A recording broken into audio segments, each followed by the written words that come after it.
I just saw that thumbnail with Nick. That's hilarious.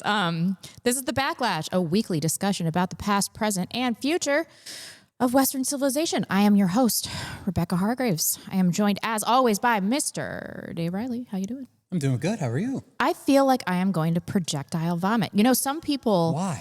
I just get so nervous sometimes before the stream, especially if we haven't done it in a little while. It's like I've never done it before, and I just get so nervous. I'm so nervous. Getting back into the groove of it. Yeah.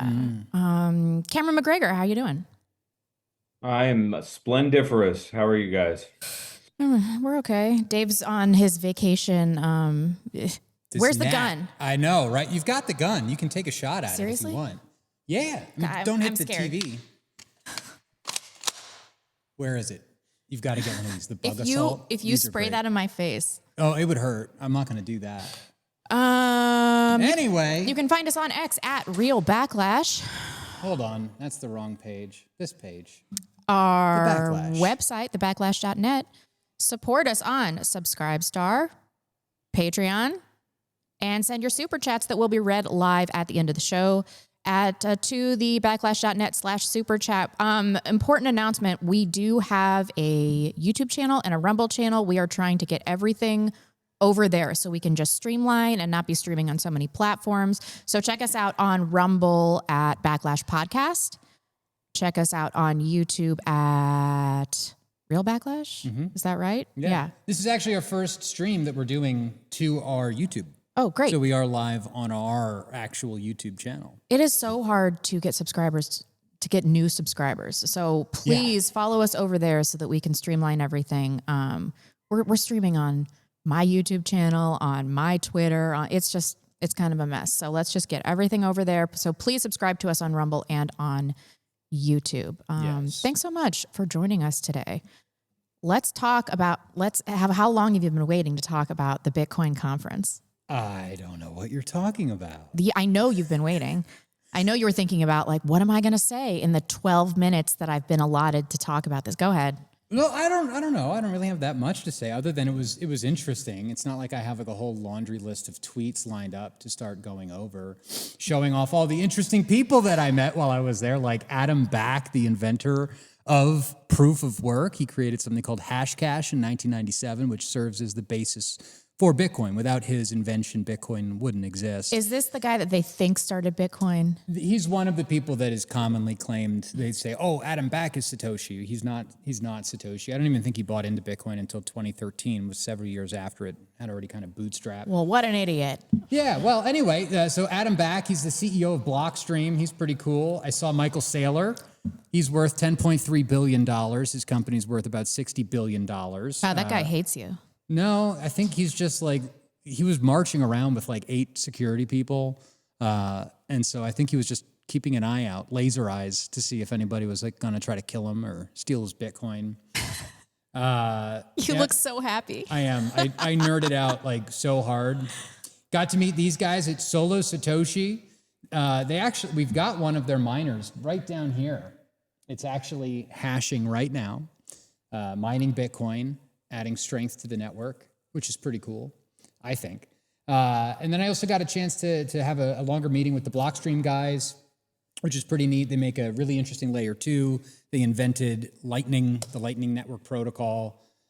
They're really awesome, super into free speech, open source, all of that. We have a partnership with them now, the Backlash does, so I'll tell you a little bit more about that. I also got to meet Larry Lepard. He's the author of The Big Print, and I think he might be coming on the show at some point to talk about inflation and how that's going to pan out in America. Also got to meet Rockstar Dev, who invented Bitcoin payment server, BTC Pay Server. So that's what we use actually to get donations on our website. So I was absolutely nerding out. There's the old Bank of America on fire thing, which was pretty fun to see. But yeah, it was a really interesting conference. I was kind of surprised too, seeing the content of the speeches. So there was one speech with Mike Benz. Now I know he's like an Israeli spy, so that's okay. Like we can all just be aware of that and know that. But what's interesting is that when he got on stage and was talking with the moderator basically opened up talking about how we live in a fiat world of consensus that is very low fault tolerance. So once you get something to the about 3.8% of the population is enough for revolution. And so that's obviously a pretty fragile system.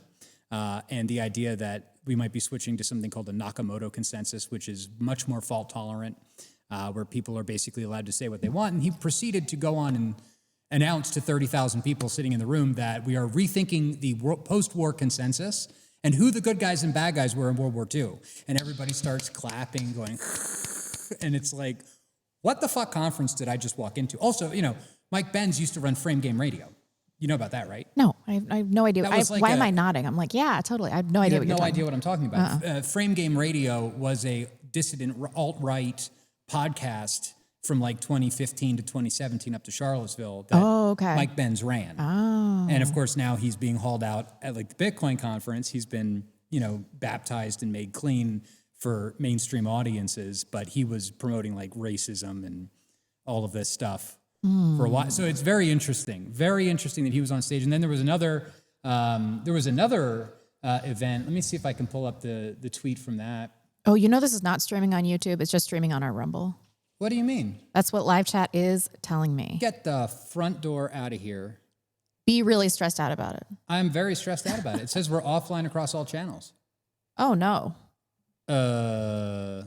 It's streaming on my YouTube and Backlash Rumble.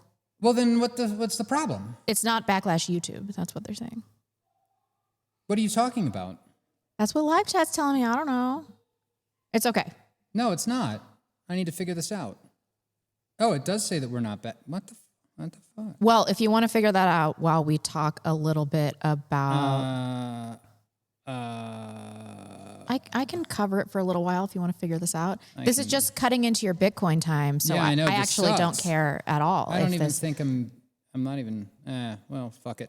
Let's just tell them to go to your channel and watch over there. Go to my channel, Blonde in the Belly of the Beast. Yeah, but if they're sitting there waiting. Or our Rumble channel. Yeah. Hold on a second. Okay, let's talk a little bit about Vince. Okay, we'll get back to Bitcoin. We'll get back to Bitcoin. I guess. So if you read Vince's statement, he has a lot of stuff going. Vince is so busy. Like every time that we did a stream, it was like he barely made it. He's just super busy with his kids. He has some ailing relatives that he has to deal with. He's just totally immersed in family life right now. And I think that he's just out on politics. He said he's going to still post on his Telegram channel and he's still going to post on Twitter, but he's taken a hiatus from all politics right now.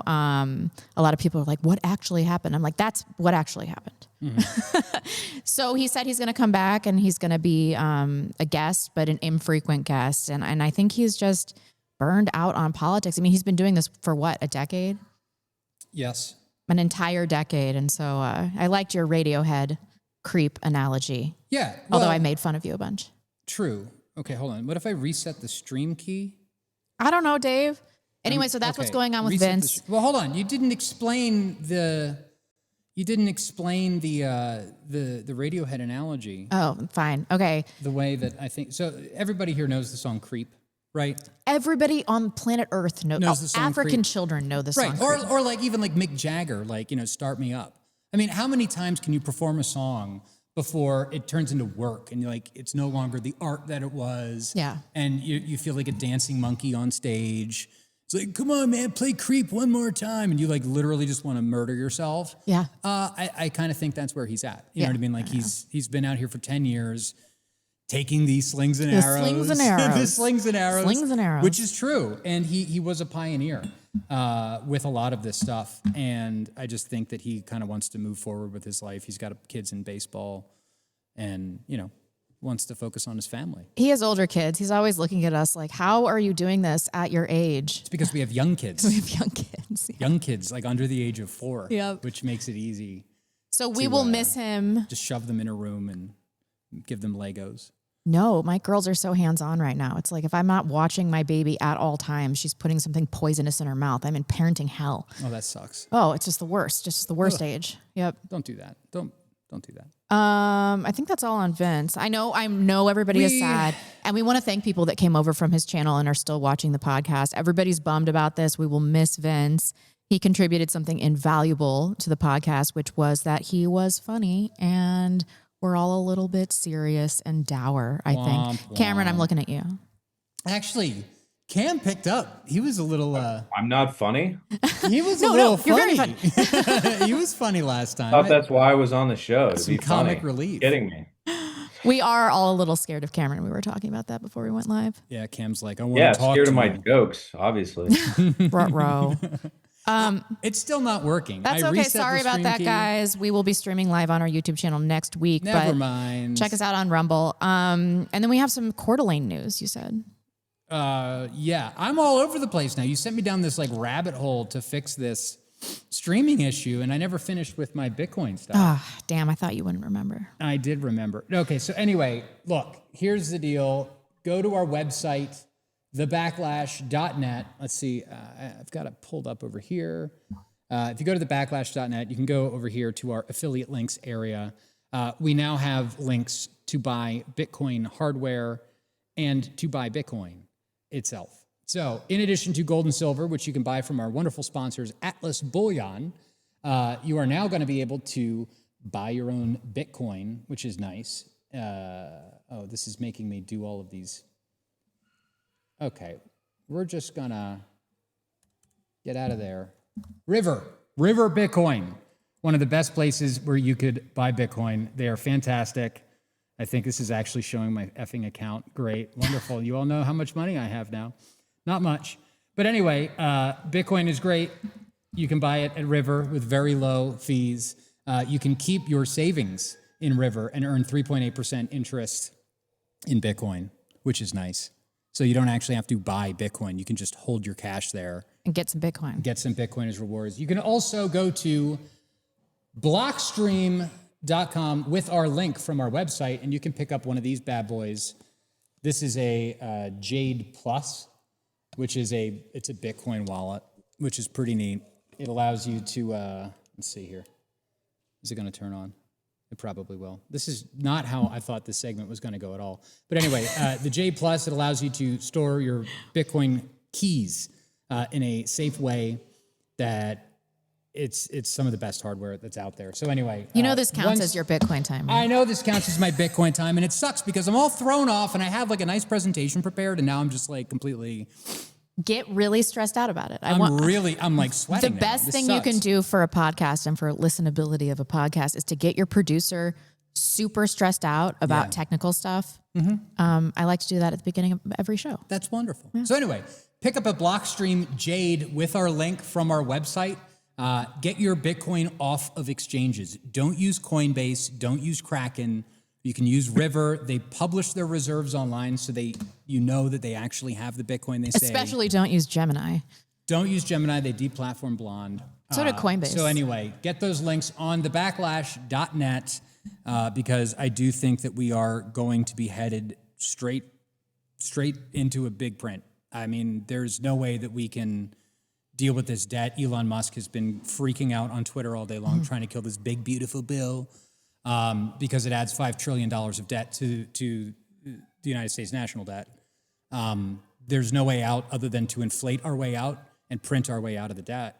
And that's going to lead to... It's called default, Dave, and that's what's going to happen, not a big print. There you go. I stand by that, but we can talk about that next week. We'll talk about it. But that's anyway, a euphemism. Come on. Yeah. So anyway, it's going to get pretty bad, and the people that are going to win are the people with gold, silver, and Bitcoin on their own wallets. Well, we might as well talk about Atlas now. Then we can talk about this, the CDA news. Absolutely. And if you don't have any gold or silver, you can get some by going to Atlas Bullion /the Backlash. There we go. Yeah, we need to update everything now. This sucks, man. We can't even crop Vince out of that. Yeah. Yeah. So anyway, go to atlasbullion.com/backlash. You can get signed up for a gold or silver subscription with plans as low as $55 a month. You can start stacking gold and silver. They also have a plan to roll over your 401k or IRA, get it out of the system into self-custody. You can hold your own gold and silver in the case of an imminent financial collapse. You are such a bummer. You will be able to survive and barter and trade and whatever. It doesn't matter. Anyway, get gold and silver at atlasbullion.com. I'm sure they're going to be kicking off some sort of new promotion sometime soon. I don't know. But if you get signed up, you'll be in there. We'll probably do another giveaway at some point. It'll be good. We do love Atlas. They're one of our best sponsors. Tell me what the CDA news is. I'm in the dark on this one. Oh, God, I'm carrying the whole show, aren't I? Yep. Wonderful. I'm completely ready for this. Well, Coeur d'Alene has passed let me see if I can pull this up. Sandy White, is she going to pop up? No? Okay, well, anyway, Coeur d'Alene put out a traditional values, traditional family month proclamation. Really? Which they signed 1 week after the Gay Pride proclamation. And so the Zionist conservatives are all, yay, look at what we did. We got this traditional family values thing passed. And in order to do it, they had to cut a deal with the devil. They had to work together with this guy named Dan Gukin. Do you know who he is? I'm a Bible-believing Christian, I believe in Jesus, and it guides my life as a Christian conservative. So This guy. Christian family values, Christian conservative, mindless, cult member, group-thinking morons. Are you a pussy? You're a pussy. Good Lord. Christians, they tend to be the rudest, most disrespectful jerks I have ever seen. I seriously think if Jesus were here today, he would have a message for everyone who's a Christian, and he would just say, get the f*** those racists and white supremacists. Gay? I felt really gay last night. Come over for a gay time. Really Good gay. Lord. They had to ally with this guy? Yep. Christian nationalism. So now, but let's cut right. we've got Dan Gukin. I think, do I have it in my replies? No, hold on a second. Let me pull this up. So, yeah, here it is. Dan Gukin has gone on Twitter and basically claimed that it was his thing, right? Saying that the Republicans have taken over every position in the county except for Coeur d'Alene, but it was the city of Coeur d'Alene that did traditional family proclamation, right? As if it were some sort of dunk on the Republican Central Committee, when cynically they partnered with the Zionist church in Coeur d'Alene and cut a deal with the devil behind the scenes, because Dan Gukin, this guy, this freak, wants to run for mayor of Coeur d'Alene next year. Oh, man. So he is going to get support from the Zionist Christians. The Zionist Christians are going to get their little win with this traditional family values bullshit that they're doing. And then, of course, right in the middle of the month that they declared as traditional family values is Pride in the Park, right? The North Idaho Pride Alliance is going to be hosting, oh, they deleted that one. The North Idaho Pride Alliance is going to be hosting their annual CDA for Pride thing, right? North Idaho-based LGBTQIA nonprofit. Their upcoming event right here, Saturday, June 7th, Pride in the Park, is going to be happening in downtown Coeur d'Alene in the middle of traditional family values month. Oh, good Lord. Wonderful work, guys. Great work. I'm really happy for you and for Ben Taves with all of the hard work that he's put into this, and Stephanie Fetzer and Aaron Bernard and Lucky Bernard and Pastor Paul Van Noy. You guys did a great job. Great job upholding family values by partnering with Dan Gukin to pass a meaningless resolution. Wow, can we have one place in the country? They're not going to let us have anything nice. They're not going to let us have any place in the country where we don't have to deal with this stuff. Right. So let that be a lesson to all of you. I was seeing a lot of comments, don't move to Idaho. You'd have to be insane to move to Idaho. But any place where there's white solidarity or there are Christian family values, they're coming for you there. Oh, yeah, they're coming everywhere. And by the way, our friend Basil put out a really interesting piece. It's really great being like tapped in with all these guys like Josh Neal, the author of Intolerant Interpretations from Antelope Hill, and Basil. They're all kind of tapped into this intellectual underground, this anti-Palantir, anti-Peter Thiel intellectual underground. Anyway, Basil saw the tweet that I put out, how the Zionists partner with the rhinos, who partner with the liberals, who partner with the LGBT as one big happy family. He put out a really interesting piece that kind of talks about this and how just being a Republican doesn't mean that you're not a leftist. Yeah, of course. There are leftist Republicans that are willing to call you a racist, anti-Semite, neo-Nazi, whatever, and they will work together with the left, with these anti-Christian freaks, for Pyrrhic victories like this, hetero. It's not hetero. It's the traditional family values month, and right. It's meaningless. And in so doing, they have sacrificed every principle that they say they hold dear. Well, that is the theme of the show now. And that is the theme of the show. No, it is. How the Republicans suck. We're going to talk about government and media structures and the systems and how they're collapsing and making way for nationalist movements. But that is, the government and the left, they're going to try to stop this. They're going to do everything they can. They're going to pull out all of their Alinskyite tactics to try to stop this. So first, let's talk about this Netherlands collapse. Cameron sent this today. It's just government after government in Europe is falling apart. Do you have this AP article up? Yes, you do. Let me read a little bit. Dutch opposition parties called Wednesday for fresh elections as soon as possible, a day after Geert Wilder sparked the collapse of the country's four-party coalition government. Their government is bizarre. I don't really understand how this works, but apparently if one of these coalitions drops out, they have some sort of cabinet upholding procedure where they can't really do anything. The government's hands are tied in terms of anything controversial. So Geert Wilders, he was like, no more. And then he ended up dropping out.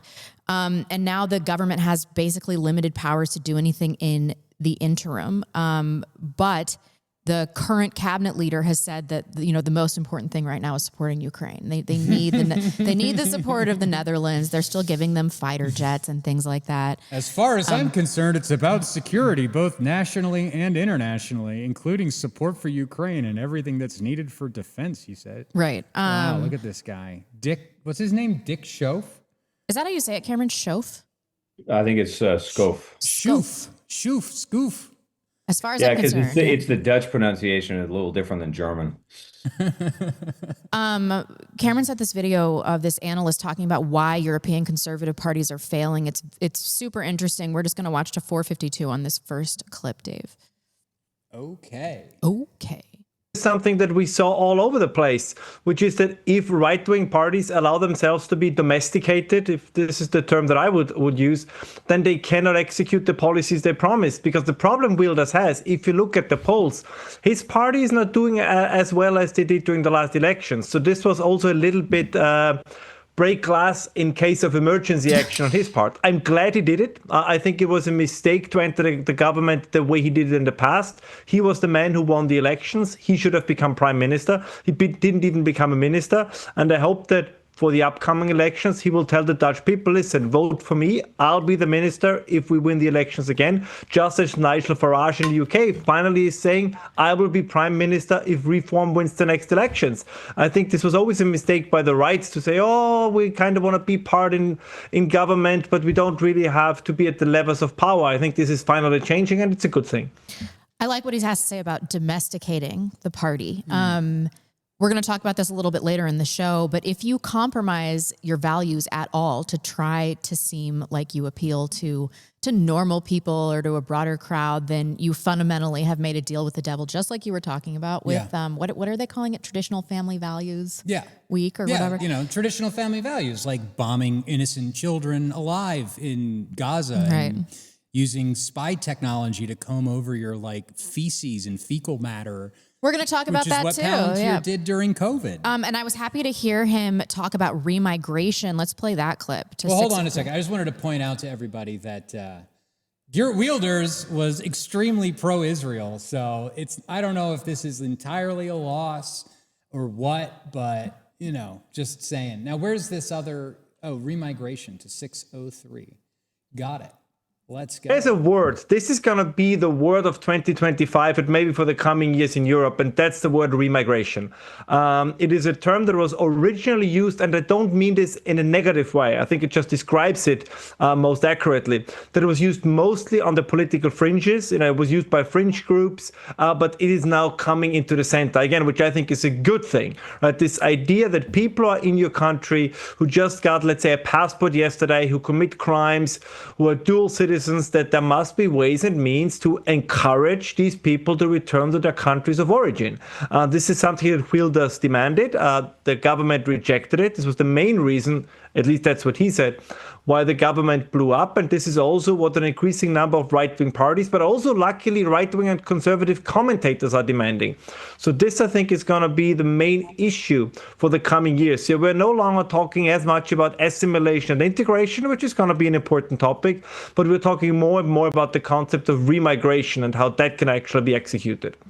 I love hearing the term remigration being used and legitimized, especially in the government, because I know it originated with Martin Sellner. Yes. And I think that this is just a testament to how these supposed fringe movements in alt media can really affect change. And remigration was such a tidy, presentable concept for people that are being infiltrated in Europe, because what they're seeing over there, I think it's a lot worse than what we're seeing. They're seeing, Cameron, I believe it was you that was talking a few weeks ago about your friend that was in Milan, and he just saw like 500 to 1,000 migrants right outside the Duomo. Yeah, look, I don't know. It's interesting. I had this debate with somebody who's sort of generically MAGA, and he was praising Trump and talking about how the United States is on the glide path to improvement and how much better things are here than Europe. I just don't think it's all that different. If there is a difference, it's because the landscape over there or the distribution of population is different. In other words, most of the population in Europe lives in urban cities. And that's where you have to sort of deal with a lot of the migrant population who tends to live in the outskirts of cities, whereas in the United States, white Americans, we don't tend to go into the interior of the cities because that's where the black population is, or the Mexican population, whatever the case may be. And obviously there's crime and so forth. The point, however, though, I think, is that we're all in the same position. And this is not really about remigration. I think what Sellner has done is effectively change the narrative. That's a good thing, to be sure. But the reality is that we're starting to figure out that the democratic process is completely broken. Yeah. And it doesn't much matter who's elected. And that's what the election of Geert Wilders ultimately demonstrated. Part of the reason he resigned, by the way, is because on condition of his party, which I think is called the Party for Freedom, being the dominant party of a plurality in the coalition government, it was required that he not be prime minister. So already you were off to a very difficult start. But the other issue is mechanistic or functional. If you want to take drastic executive measures, which is what's required to deport a lot of these folks, the democratic process in Europe does not permit you to do that. It doesn't. Neither does the United States Constitution, more or less. Now, some people will quibble with you and they'll say, well, the Insurrection Act might. Maybe, we'll see. I think it's noteworthy that Trump hasn't invoked the Insurrection Act. That's something I've talked about before. But the takeaway here is that the democratic process, the parliamentary system in Europe, the constitutional form of government in the United States, is broken. And nothing is going to improve or resolve itself until it breaks completely. What will break it? Probably a financial disaster. Or if the Europeans, which are currently massing forces in Estonia, sufficiently piss off the Russians, then they're going to invite a military catastrophe. Either way, it will break confidence in the government, and then everything will shift in our direction or in the direction of Geert Wilders or anybody else that wants to repatriate tens of millions of migrants across Europe and in the United States. There is no other way to do this. As I say every time I do a show, the extreme position will be the only one left. I think we're months away from that. Yeah. And can you imagine when there's a convergence between fiscal crisis and these hordes of migrants. We have some footage from France this week. I don't even know what the event was. Let's see. It was a soccer game. Oh, good Lord. That's it. Look at this. And do you think that this was native white Frenchmen doing this? It's just unreal. And then the next clip is of the aftermath of this. So if they have this level of civil unrest based on a soccer game, can you imagine when everybody's impoverished, when we have a massive fiscal crisis and people can't get food, they can't get gas? It's just going to be like this on steroids. And like you talked about, I mean, this is in the imminent future. And this is what, if people think this is civil unrest, then they have no idea what's coming. Yeah. Well, the sad thing is that the Fifth Republic, which is what it's the constitutional framework of France, empowers the president in ways that overwhelm any other power in Europe. In other words, they do have a mechanism in place to some degree. I mean, the president of France can dissolve the government and basically enact drastic change if he wants to. That could be a vehicle for drastic change, but the French government is completely bankrupt. The economy is a joke. I mean, the standard of living in France has basically collapsed. Everybody's living on the government dole, and they have been obligated, according to the European Union Charter, to keep their debt to GDP ratio, their deficits under certain thresholds. They've blown way past them, and the EU has basically said, okay, that's fine, with a promise that somehow they'll bring them down. That's not going to happen. And for those of you that are up on your European politics, you'll know that the Prime Minister of France resigned last October, a guy named Michel Barnier, over budgetary disputes. And it's important to note that all of these things are happening because the underlying fabric of government is fraying. It's breaking down. So that should tell you how dangerous the situation is. And for those of you who think it's different in the United States, I've got a big, beautiful bill that says otherwise. We're in the same boat. Absolutely. And what does the government do when there is impending civil unrest or it has already been initiated? They crack down on surveillance. So I'm seeing a lot of people on the right that were pro-MAGA up to this point. They were taking the Trump, I almost said Trump juice. No. Drinking the Trump juice. That they were really on board with Trump until now. I think the Hodge twins were tweeting about this and some other people. The Palantir thing. Let's talk a little bit about this. If you can pull up this. Oh, you already did. This Newsweek. I'm going to read from this a little bit. The White House has contracted Palantir, a Colorado-based analytics company co-founded by Trump supporter Peter Thiel, to assist in compiling a database of personal information on American citizens. There's a New York Times piece about this week.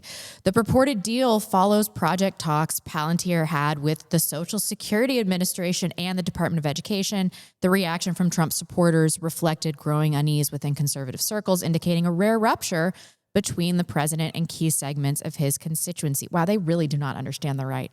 The controversy underscores nationwide anxieties around privacy, civil liberties, growing influence of technology firms over personal information. And Palantir secured more than $113 million in federal contracts since Trump took office, including a recent $795 million agreement with the Department of Defense. Its data analytics platform, Foundry, has already been deployed at the Department of Homeland Security and Department of Health and Human Services, potentially enabling cross-agency information sharing like they're not already doing that. For those of you that don't know about Palantir, it is insidious. It's exactly what you think it is. Let's pull up this first clip. This is who Trump is giving your data to. That was from me. Thank you. That was from me. I tweeted that. Hey, wait a minute. I know they would see. I know. Hold on. Let me get this pulled up. At Real Dave Riley. Let's see here. Look, we built PG, which single-handedly come on. stopped What? the rise of the far right in Europe. We built Foundry, which was used to distribute the COVID vaccine and saved millions of lives globally. We built what we call multi-constellation, and what's often called the digital kill chain, and they're category-defining products. So when you deliver these products to the market, just honestly, people say this isn't going to exist, this isn't valuable, but then it changes the market. And then the market is the Palantir market. Now, that doesn't mean everyone in the world's going to buy our product, but it means most of the sensible people in the world are going to buy from the category we defined. Good Lord. By the way, this video was taken at Davos, I believe, 2022. A Jewish surveillance system. What could possibly go wrong? What could possibly go wrong? Yeah, Alex Karp. He is very Jewish. He goes to Israel once a month. Did you know that? He goes to Israel every month. And this is also something, I think I just posted this out. I don't think I put it in the, I don't think I put this in the outline, but here's their big ad in what paper is this? The New York Times. Palantir stands with Israel. And of course, did I put this in the outline too? See, I might actually be kind of prepared for this. Yeah, here we go. Oh, I'm accidentally sharing that screen. Isn't that great? On the morning of October 7th, before we even understood what was happening, Palantir CEO Alex Karp called Palantir Israel. He saw ahead and immediately understood what was happening. I wonder how he knew what was happening so fast. And so this is from an article talking about how Alex Karp is absolutely obsessed with the genocidal, ethnically cleansing state of Israel, which we support with our tax dollars. Yeah, really. Had you seen this Greg Reese video before he sent it to me? It was just unbelievable. I did want to watch about 2 minutes of this. I know it's a little bit long, and I encourage everybody to listen to the whole thing when they have availability. Let's take a look. Great. Oh, hold on. I'm not drinking any more coffee.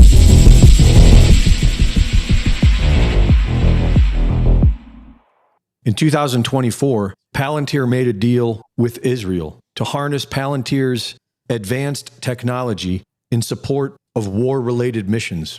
We see part of that technology today as the Lavender AI system, which assigns Palestinians a numerical score of 1 to 100 based on how likely they are of being an enemy. It has a 10% error rate, which has been acceptable for Israel and Palantir. Jesus Christ.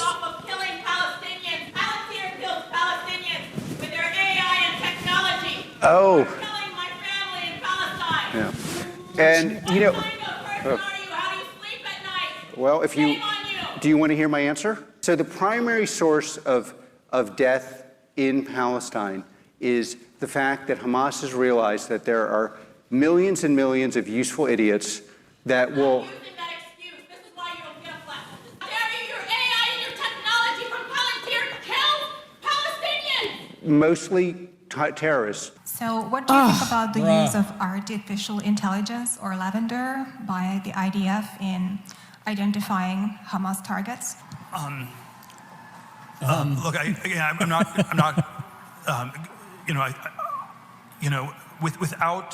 without going into all the I'm not on top of all the details of what's going on in Israel because my bias is to defer to Israel. It's not for us to second guess everything, and I believe that broadly the IDF gets to decide what it wants to do, and that they're broadly in the right. And along with the lavender system, there is... All right. That is just unbelievable to watch. Yeah. You think that he would be prered to answer that question, right? No, I would not think that. They have, no moral scruples about what they're doing.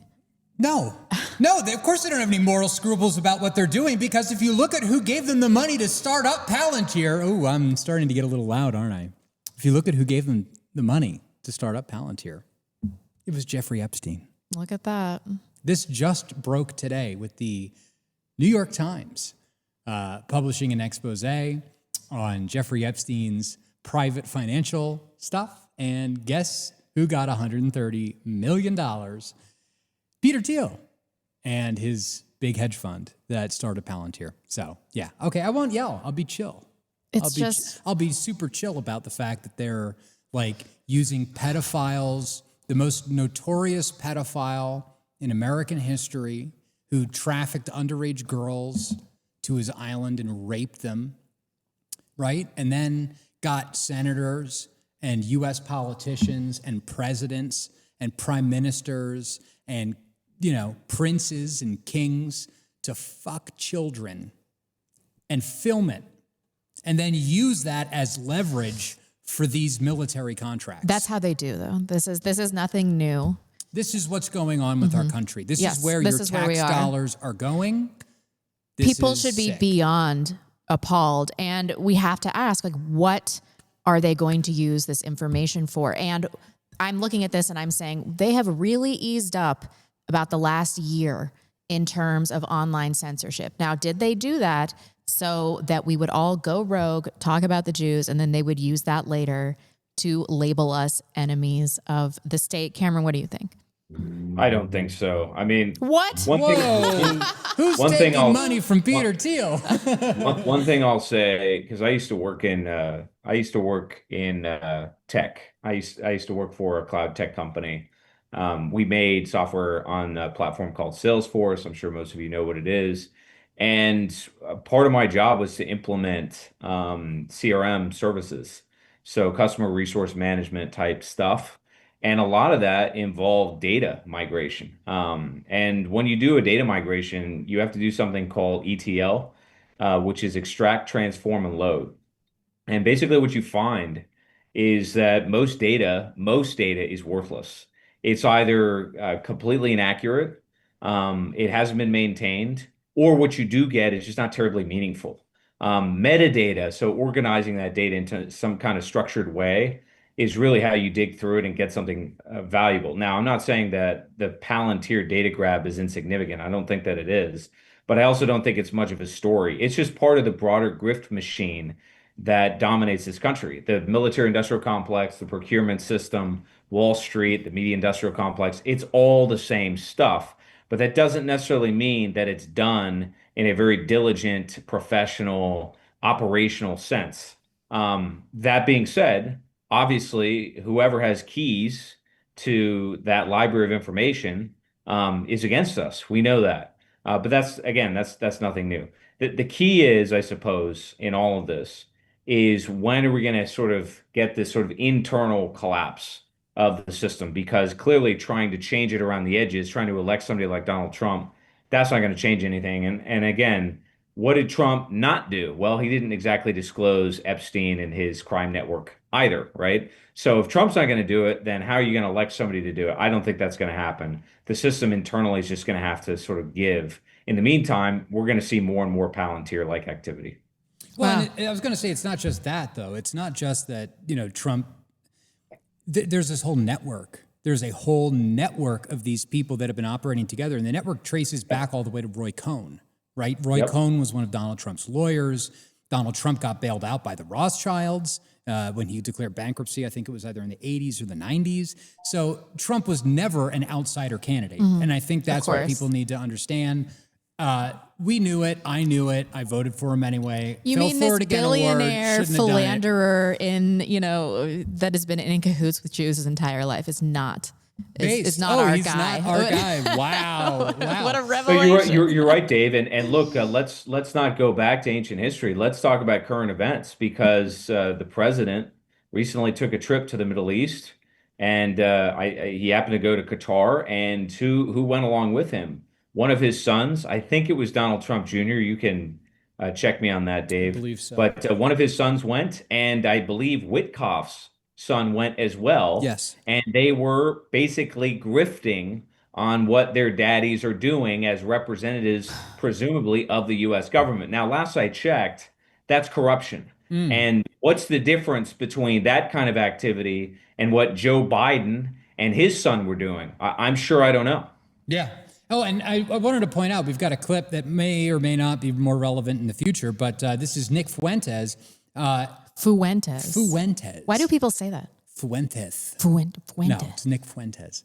Anyway, Nick has pointed out the fact that Palantir already has a list of 2 million Americans that are on the dissident list. Let's play that clip. Palantir is doing facial recognition in Gaza, creating kill lists for the IDF. Palantir has a list of 2 million Americans that are designated as radical extremists who would be rounded up in a martial law scenario. And you have conservatives saying, I like Vance. Look at his dog. But Vance said, I don't care, Margaret. Based? Dude, he works for Palantir. You might as well create you might as well have an employee of CERN being the president, you know? Like, it could not be more on the nose. You know how outside CERN they have like a statue of Vishnu the Destroyer? And their logo is 3 6s? Like, it could not be more on the nose. Yeah. Well, I hope Cameron's right, because I do endow the government with basically a conspiratorial level of power and competency. And Cameron is on team. They have no idea what's going on, and they're highly incompetent. So I truly hope the you're level. right. I mean, again, going back to the data thing. Look, managing data is extremely difficult to do. This is part of the reason why artificial intelligence is at the vanguard of change right now. It's why. I mean, the Mag 7 are spending enormous amounts of money to leverage AI to basically chop through huge amounts of data, a lot of which just doesn't tell you very much. Regarding what Fuentes said, though, look, this is not new. These sort of kill lists have been created by the Ukrainian Secret Service. And some people close to me have been on that list, okay? And their lives have been threatened because they have told the truth about what's happened in Ukraine. So this is not necessarily new. The question is, can they operationalize that? To your point, Rebecca, is what's happened over the last 12 months or so, in which I do think you're seeing a softening of the landscape to discuss the JQ, to discuss Zionism. Is that by design? I don't think it is. I think it's because the Jewish question, because of Jewish intellectualism, all of these things are breaking containment. I think it's simply escaped their ability to corral it. Now, I could be wrong. We'll see. But if the government is hollowed out, not just the elected government, but the bureaucratic government, and that's more or less what Elon Musk argued, which I know we're going to talk about in a minute. Why would that not also affect the paramilitary forces, the secret police, the intelligence agencies, and all the rest of it in terms of their capacity to execute operations diligently or otherwise?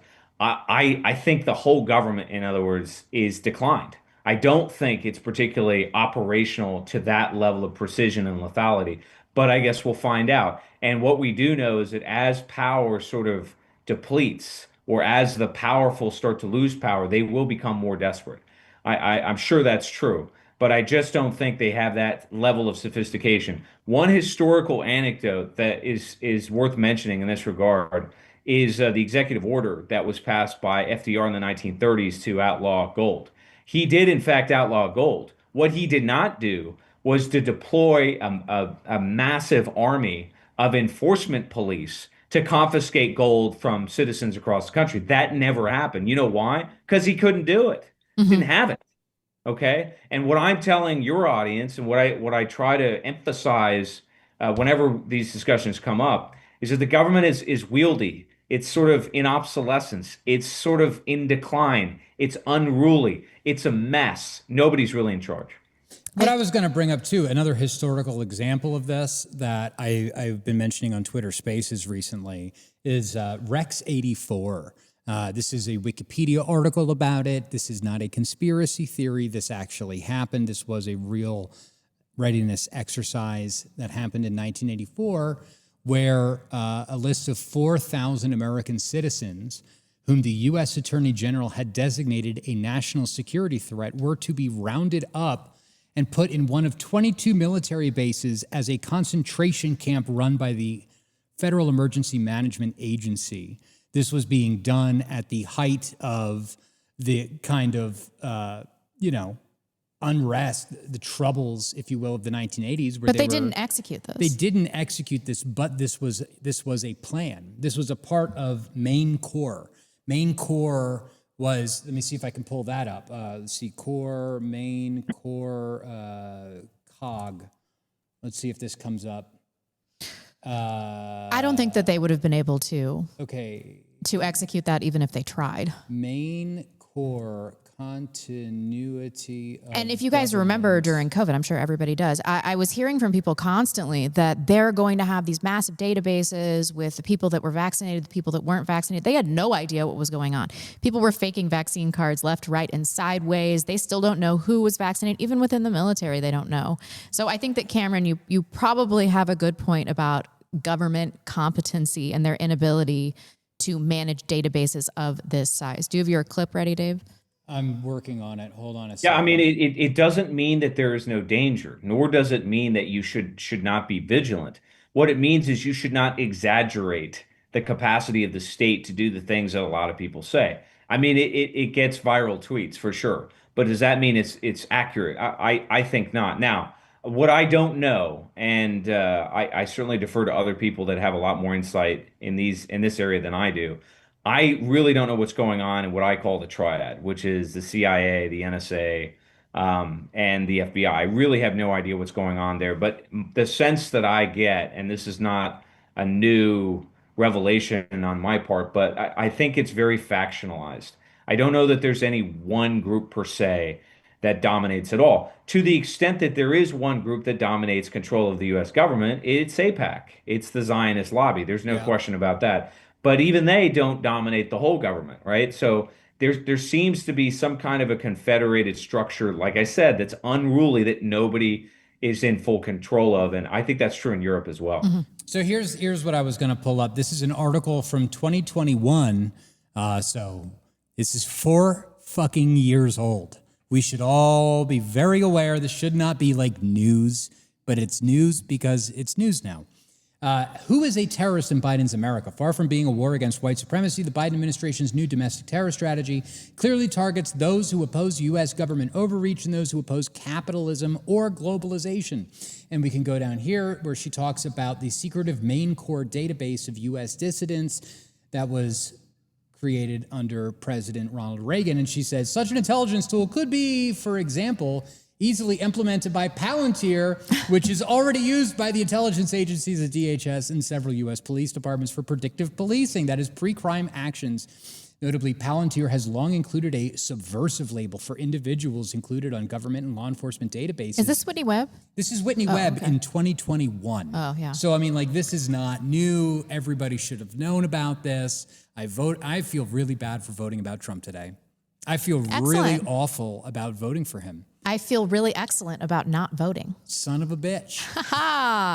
I've been waiting to be proven right about this. Well, I mean, look, Trump was assimilated, Dave, and there was every reason to assume that was going to happen. And again, I think there was a very specific period of time when that happened. As soon as Biden sort of stepped off the stage, then you heard the mystique of Kamala Harris ascend. And all of a sudden, she was a brilliant mind. She was different than Joe Biden. She was a cagey politician, all this sort of thing. And then she did a couple interviews that destroyed her for obvious reasons, because she's a clown. And then all of a sudden, the mainstream press sort of pivoted, and they pivoted towards Donald Trump. All of a sudden, he wasn't the crazy man. You got people like Jon Stewart talking about how crazy the left was, not Donald Trump. Something changed around the fall or perhaps the late summer of 2024. And that's when I think Donald Trump was assimilated more or less. And of course, there was always Miriam Adelson standing behind him as his principal donor, representing the donor class and the Zionist lobby. And what have we gotten since Donald Trump has become president? I find it very difficult to see how things have actually changed from Joe Biden. We still have the war in Ukraine. We still have Netanyahu's genocide in Gaza. We still have the spending that we had before. What has been done about illegal immigration? Has the border wall been built? Has the Insurrection Act been passed? No. What meaningfully has changed? As far as I can tell, not a damn thing. Yeah, you're right. You're right. And of course, Palantir has been running cover recently. This was tweeted yesterday. Yesterday.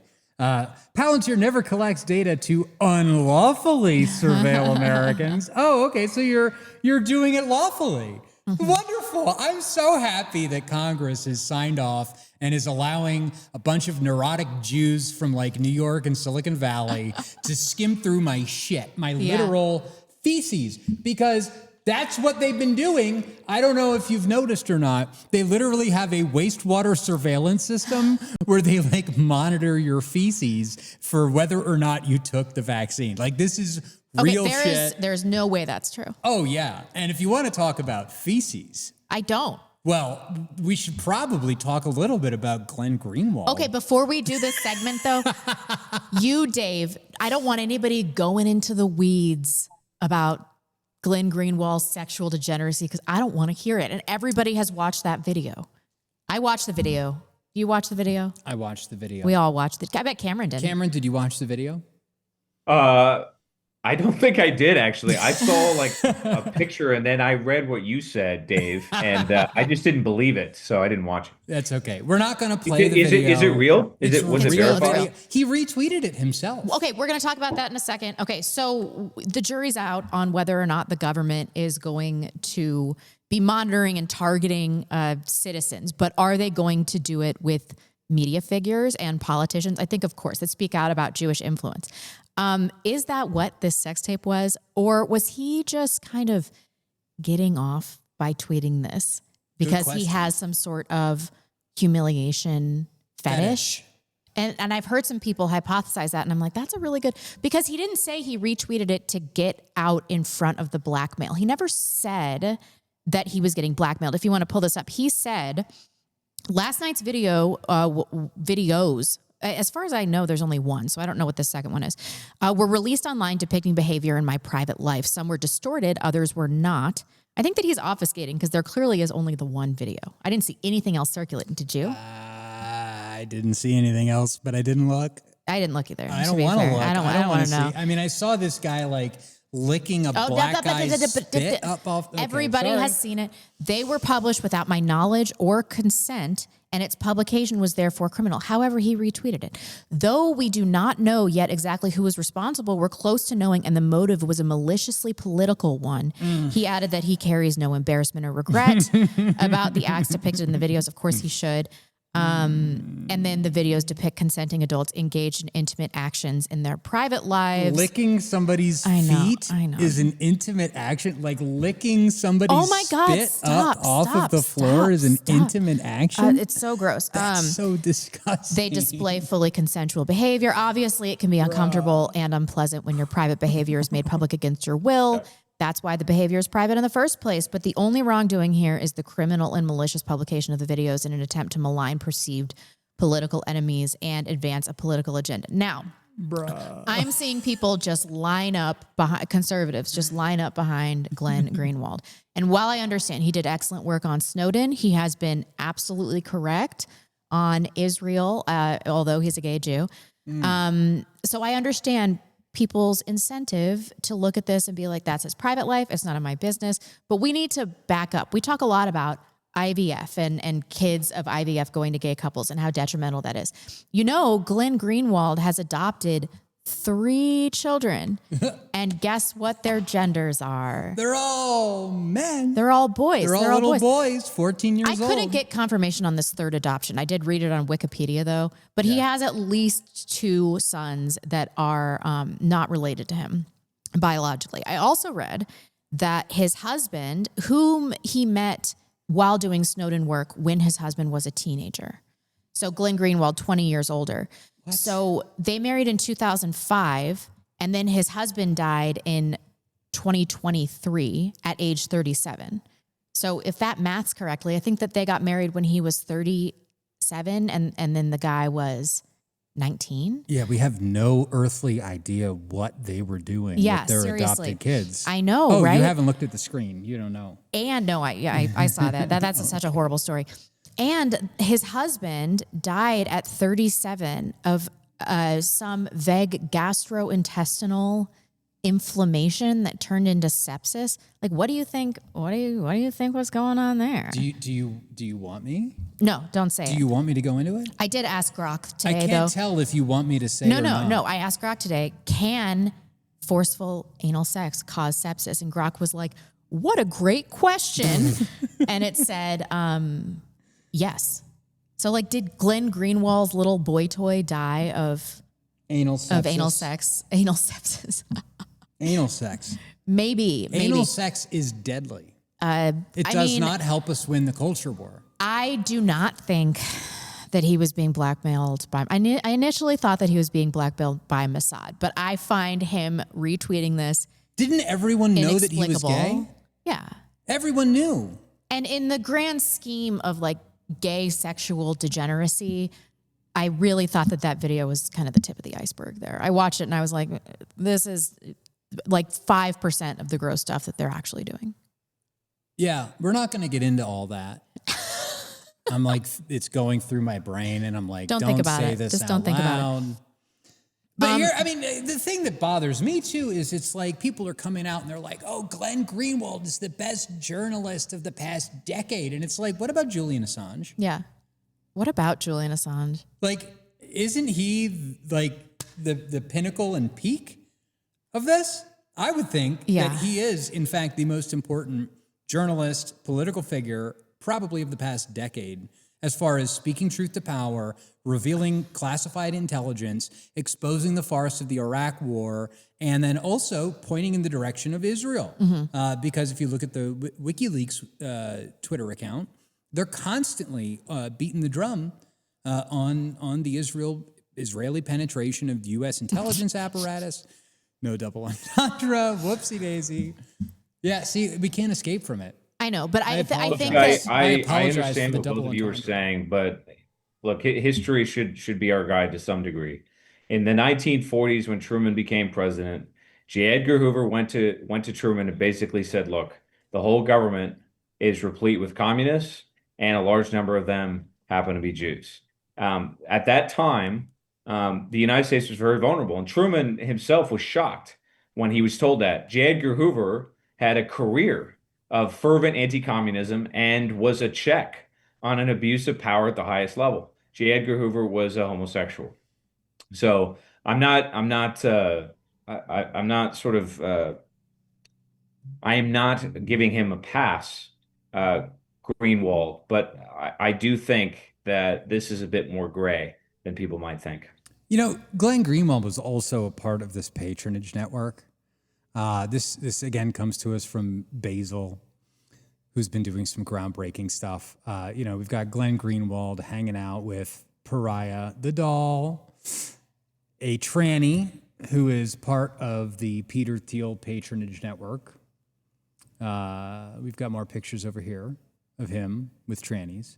So, it's all very interesting. Well, it's I think very that, important to see that is because that Dasha?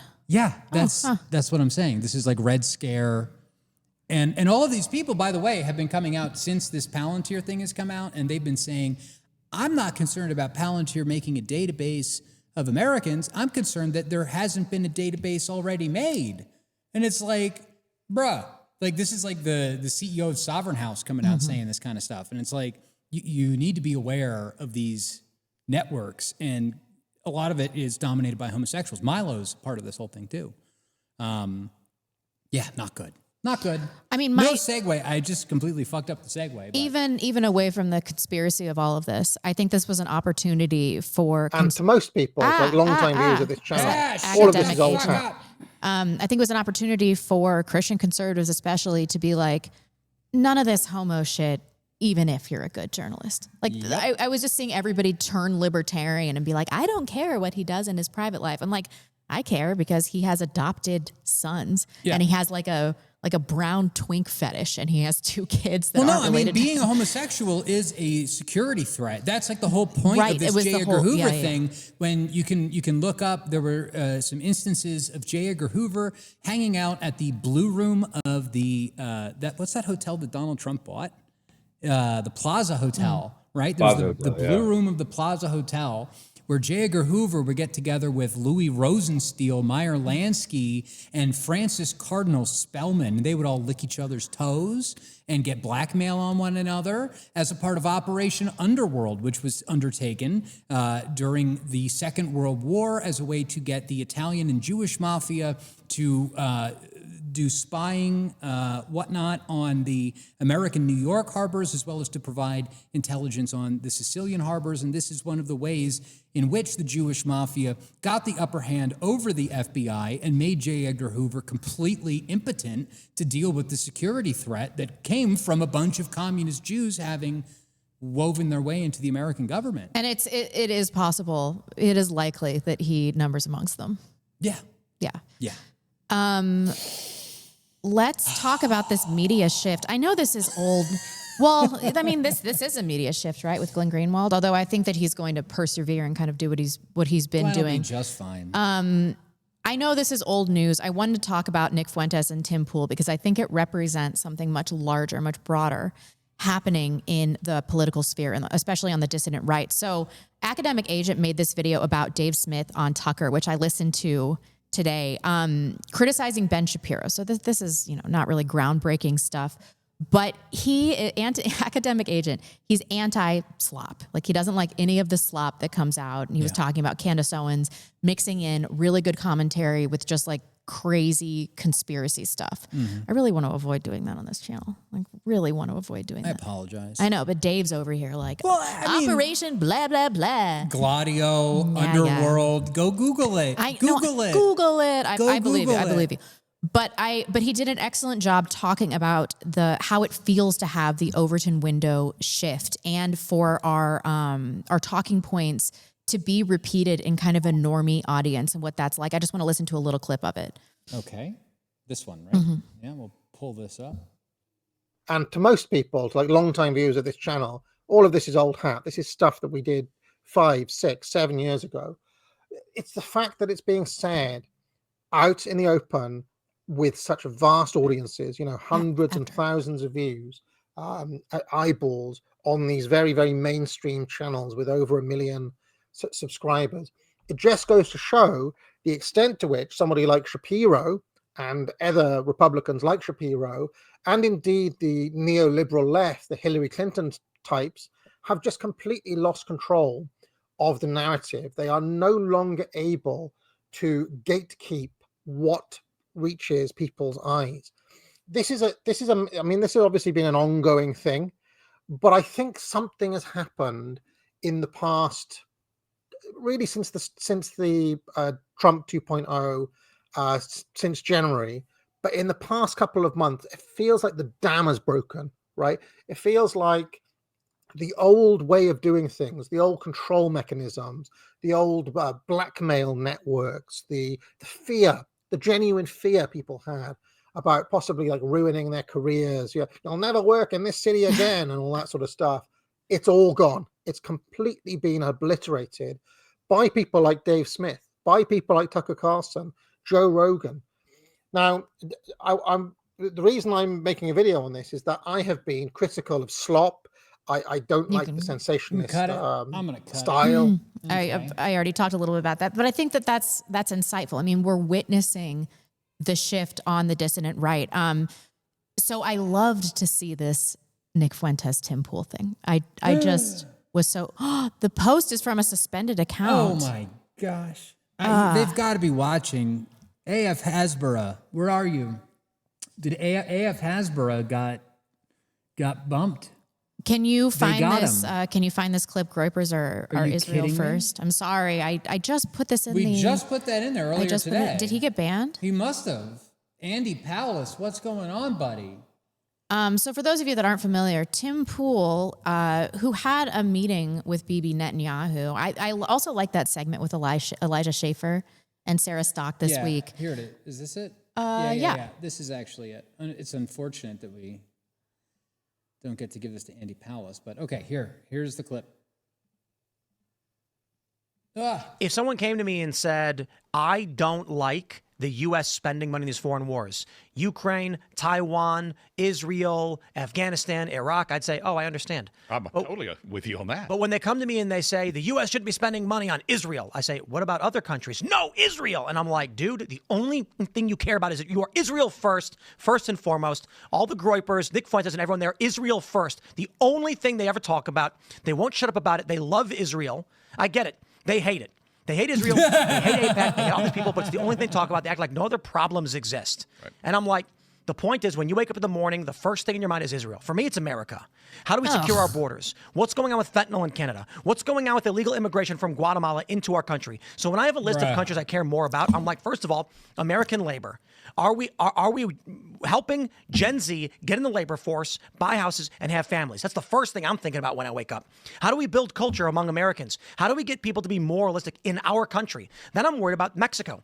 They got cartels. They're shoveling drugs up to our country. Our border's insecure. Then I'm concerned about Guatemala. Then I'm concerned about El Salvador. Then I'm concerned about Honduras. Then Brazil. And at some point down the list, I'm like, there's Israel. But these people wake up every day bashing their faces against the wall, screaming the word Israel. And I'm like, you are Israel first. And I hope you hear me. Oh man, do you see how he obfuscates? He gets lists, so mad. Well, he lists a bunch of problems that are caused by Jews. Yeah. And then he's like, oh, but you guys are obsessed with Israel. This is such annoying obfuscation. I hate him so much. We've talked about it on this program. If you go back into the archives, why did I slip into Trump for that? I don't know. If you go back into the archives, you'll see we've been talking about how the cartels that run these like South American gangs and all this, Israel was the one organizing it. Israel told them how to dissolve bodies in like acid to get rid of the evidence.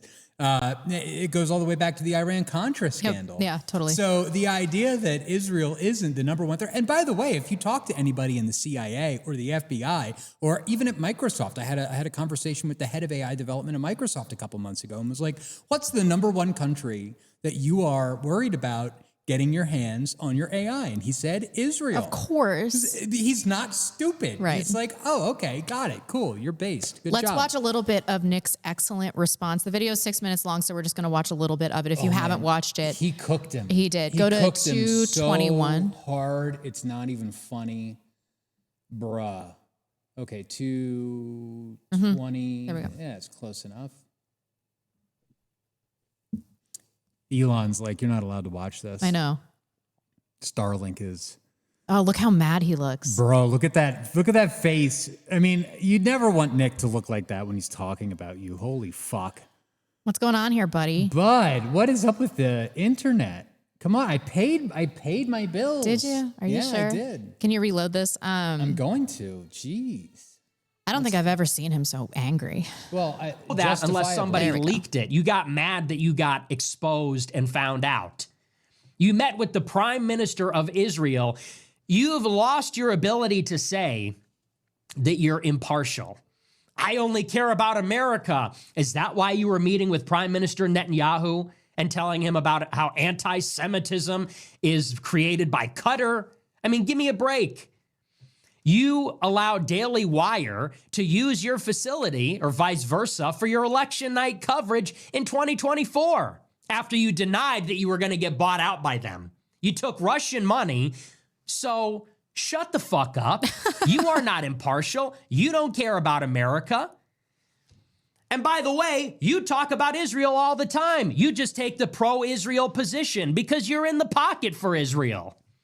You're in the pocket for Israel because you're platformed on YouTube. Mm-hmm. And if you went too hard against Israel, they take that away. And everyone knows that. You're in the pocket for Israel because of your business dealings with Daily Wire, which, as we found out, thanks to Candace Owens, is an Israel-controlled racket. They won't be in business with you. They won't have you as a host if you criticize Israel. And because you have met with the Prime Minister of Israel himself. Can you go to 458 in this clip too? Yeah, I can. I was actually watching this while I was on like the Strip in Las Vegas. Oh, really? And I was just like maniacally laughing. What do you want? 452? 458, please. 458. Yeah, there's something about having like the bright lights like flickering in your face, and then Nick Fuentes just like fucking nuking this asshole. It's very good for your morale, testosterone levels. Oh, testosterone. Never forget that. Never forget that. You are nothing. Oof. You are a mediocrity. You are a middling intellect. You read news clippings and give your insipid response to them with a room full of sycophants. And the only reason you have any kind of audience at all, forget about a large audience, the only reason anybody gives you the time of day is because all your competition got banned. All your former associates. We're streaming on YouTube right all now. Your competitors. Vince James, me, anybody that has ever told the actual truth about COVID vaccines, BLM, the Ukraine war, the state of Israel, the Holocaust, anything of that nature has been banned and got banned a long time ago. Never forget that. Never let one day pass that you are not reminded that you are a fucking nothing. You are a nothing. Bruh. You are being rewarded. You are being elevated and promoted because of your compliance, because of your obedience to a system that you purport to criticize. And you call yourself a punk rocker. You're a fucking bitch. You're a fucking pussy. I'm a punk rocker. I'm doing 2000s era. Shut the fuck up and get the fuck out of here. Man, just absolutely Eviscerated. scorched earth. Nuclear bomb. I like to see this though, because what is happening here is that the dissident right is going to oust people that are not addressing the Jewish problem. That's really what this is about. Tim Pool is unfathomably rich. Like we cannot even imagine getting the resources that Tim Pool has. And Nick Fuentes is, of course, totally right. Who has been allowed to stay? I mean, me, but that's, because I'm a Fed. Yeah. Daily Wire. We've got Daily Wire. We've got Tim Pool. Why are they allowed to stay? Because they're having meetings with Benjamin Netanyahu, because they're towing the line on Israel. And do I think that he's getting paid by Israel? I mean... Who's getting paid by Israel? Tim Pool? Tim Pool's obviously getting paid by Israel. Are you kidding me? And payment can happen in different ways. Now, I don't mean to shout. I don't mean to be loud. You are so loud. I am so loud. I don't think he's getting like payments from Benjamin Netanyahu, but he's getting perks. Preferable treatment. He's getting help. Boosted in the algorithm. Yes. Yeah, that's absolutely true. This is happening. And I've got a clip that's not in the outline. Why? Because I read the outline, and the outline is good, and I like it, and I think that this adds to it. Okay, fine. I think that this adds to the Do outline. your thing, Dave. Why do they want Nick Fuentes stopped? I put that right there. I know, but this is not the clip that we have for that question. I didn't agree to this. Hi. No, she didn't, but it's really good. Well, David, I mean, do you think that Nick Fuentes is the chief target here, or is Netanyahu concerned about the wider MAGA community?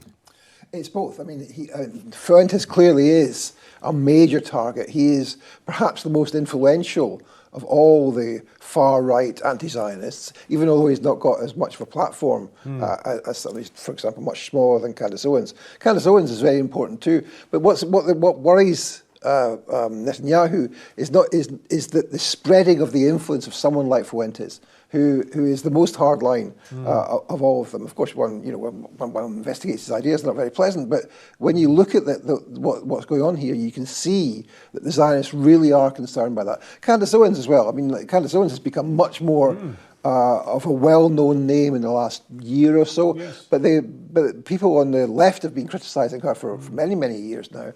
But she's become much more anti-Zionist in recent times. So that really sends a chill down the spine of the Zionists, because these people on the right are suddenly becoming more and more anti-Zionist and more outspoken about it. So Candace Owens talking about the USS Liberty, about AIPAC, about the ADL, all must really sound alarm bells in Tel Aviv. Right, sure it does. That's absolutely true, right? But of course, Nick was doing this well before Candace Owens. I know, but we talked about this on Monday. We have to let our egos go a little bit and just be happy that this is reaching mainstream audiences. So just a couple things on this, because you guys are steeped in social media, and social media is important.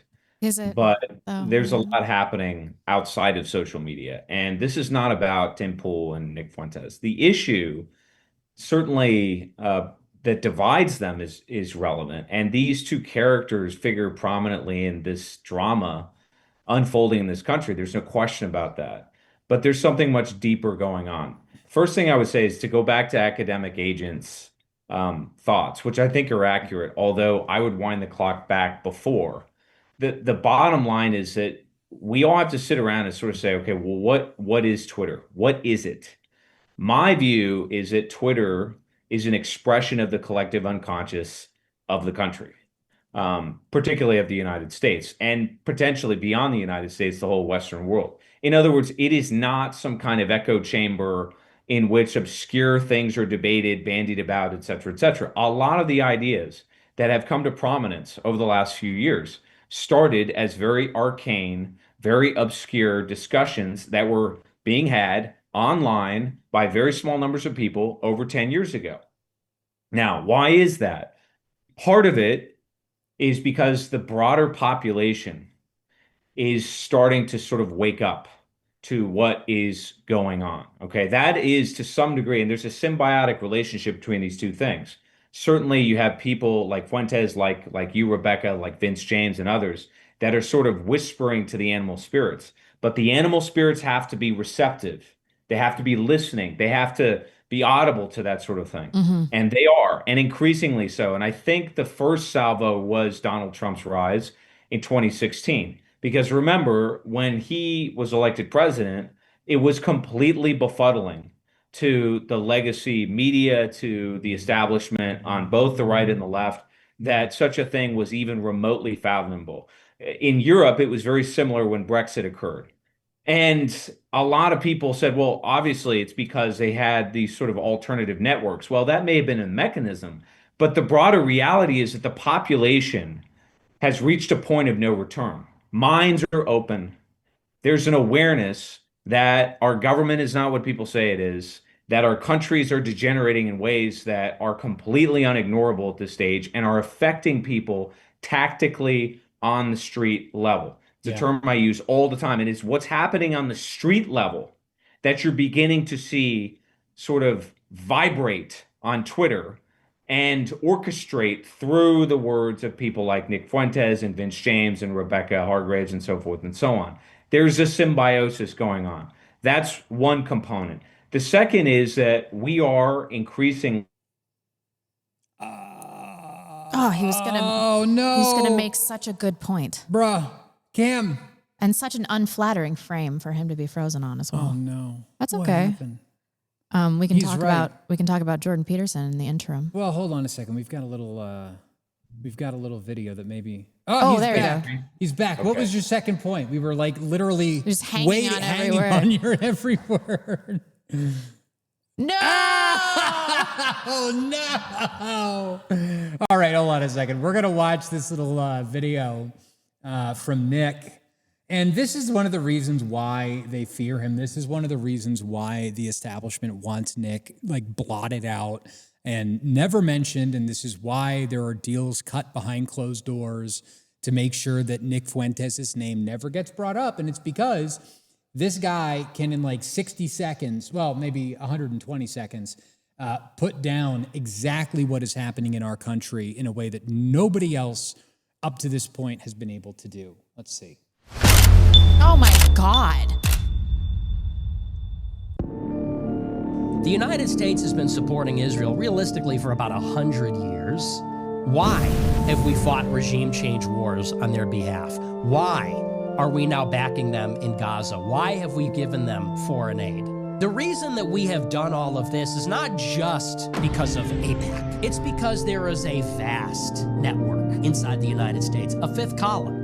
Everywhere you look, from Silicon Valley and Stanford University on the West Coast to Harvard and Columbia and all the big businesses like BlackRock and the major hedge funds on the East Coast, mainstream media, banking and finance, Hollywood to Washington, D.C. with the lobbying groups like AIPAC and J Street and the mega donors like Sheldon Adelson.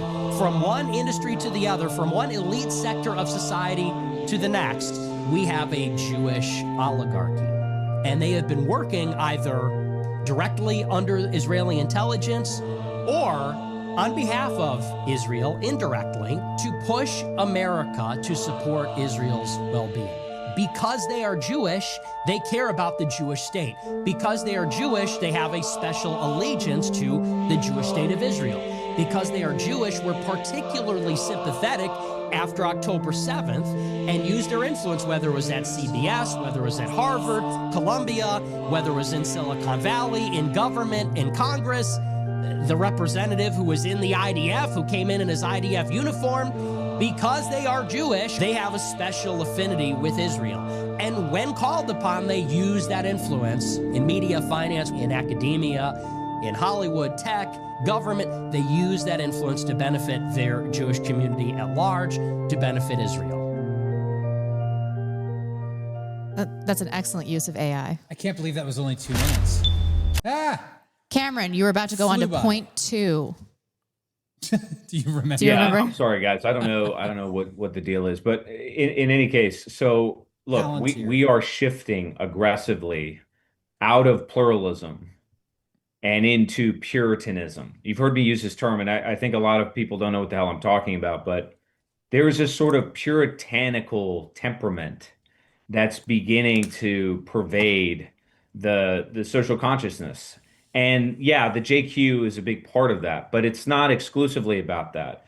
It is a sort of demand for the bare bones, low but solid ground of the truth in all things. This is why there's so much pressure being brought to bear on the Trump administration on a variety of things. This is not just about Epstein. This is about the Kennedy assassination. This is presumably about 9/11, among other things. There is increased pressure to talk about very revolutionary ideas on the street by average Americans that are beginning to see that their lives are being destroyed by a constitutional system of government that's completely broken. Mm-hmm. True. So true, Cameron. That is true. And with that fully complete statement. Well, I think that one of the things that we talk about frequently is elevating a vanguard and finding real leadership within the movement. I think that is so important. And Cameron and I were talking offline about this the other day, but it needs to happen. He thinks it needs to happen totally organically, but I think we kind of need to move things along. Some of it's going to be organic, which is why I want to talk about this Jordan Peterson clip. Let's watch that, and then we can talk about it. Sure. This fucking Cameron is back with us, though. But yeah. Relevant. Because you go to a Catholic church, don't you? Or you've attended recently. You're interested in Catholicism, aren't you? Sure. All right. Are you familiar with their doctrines? Somewhat. Okay. You're Their familiar. doctrines are very How do they deep.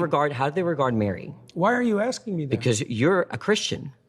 You say that. I haven't claimed that. Oh, what is this? Is this Christians versus atheists? I don't know. You don't know where you are right now. Don't be a smartass. Well, and I mean either you're a Christian or you're not. I won't talk to you if you're a smartass. Oh, either you're a Christian or you're not. Which one is it? I could be either of them, but I don't have to tell you. You don't have to tell me. I was under the impression I was invited to talk to a Christian. Am I not talking to a Christian? No, you were invited to. I think everyone should look at the title of the YouTube channel. You're probably in the wrong YouTube video. You're really quite something, you are. Aren't I? But you're really quite nothing. Right? You're not a Christian. Okay, I'm done with him. So what we're saying, everybody, Why is that relevant? This went viral because everybody's like, Jordan Peterson, pwned or whatever. And that is true. But Jordan Peterson, who used to be the leader of the rhetoric on the right in 2016 and changed people's lives in 2016, now can get pushed over with a feather by your average college leftist. Now, why is that? Why is that? Because he obfuscates about his position, because he doesn't address Jewish power, and that leads to him just never developing a true moral core.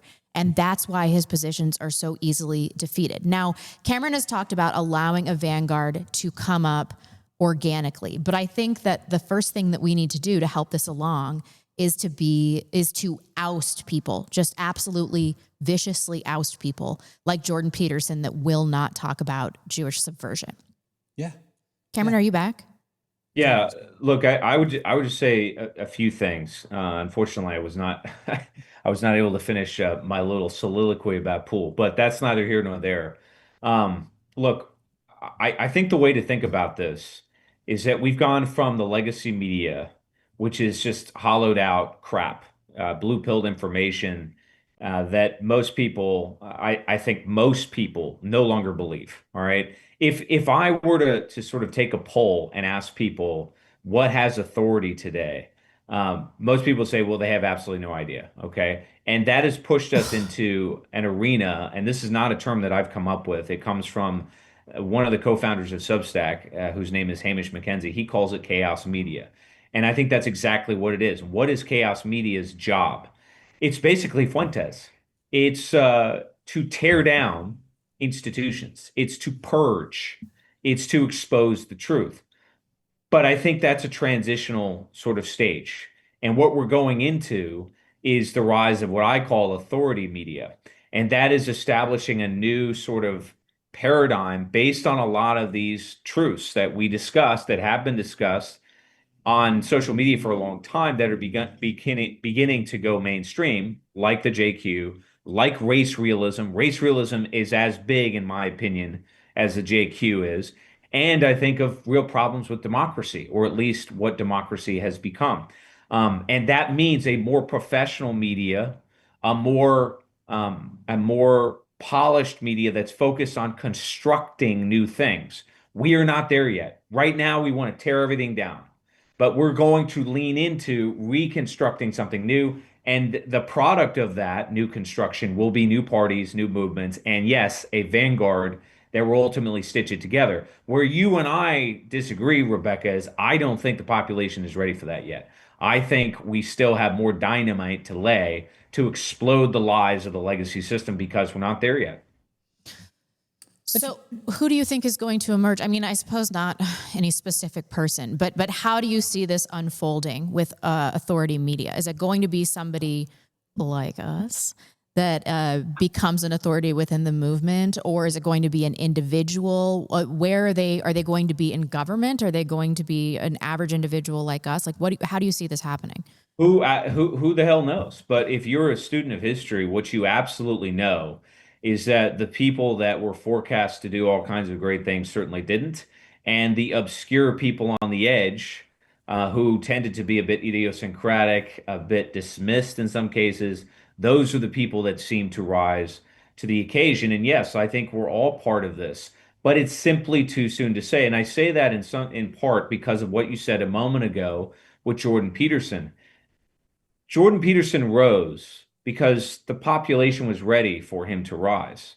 His sort of brand of mainstream masculinity was appealing to people that had had enough with the Me Too, feminism, wokeism, and all the rest of it. Now we've moved on, and now we're into more hard-hitting, more extreme figures, people like Andrew Tate, frankly. We're going to a next level, a next iteration of that. Think of it as a maturation process. We're just not there yet. The population is not ready for a new sort of visionary leadership yet because they have not disenthralled themselves from the legacy system altogether. That's coming. That is exactly what's happening in Europe, by the way. As I said, the parliamentary structure must completely give. That's what's required before we get to the next level. You're going to have to see the same thing in the United States.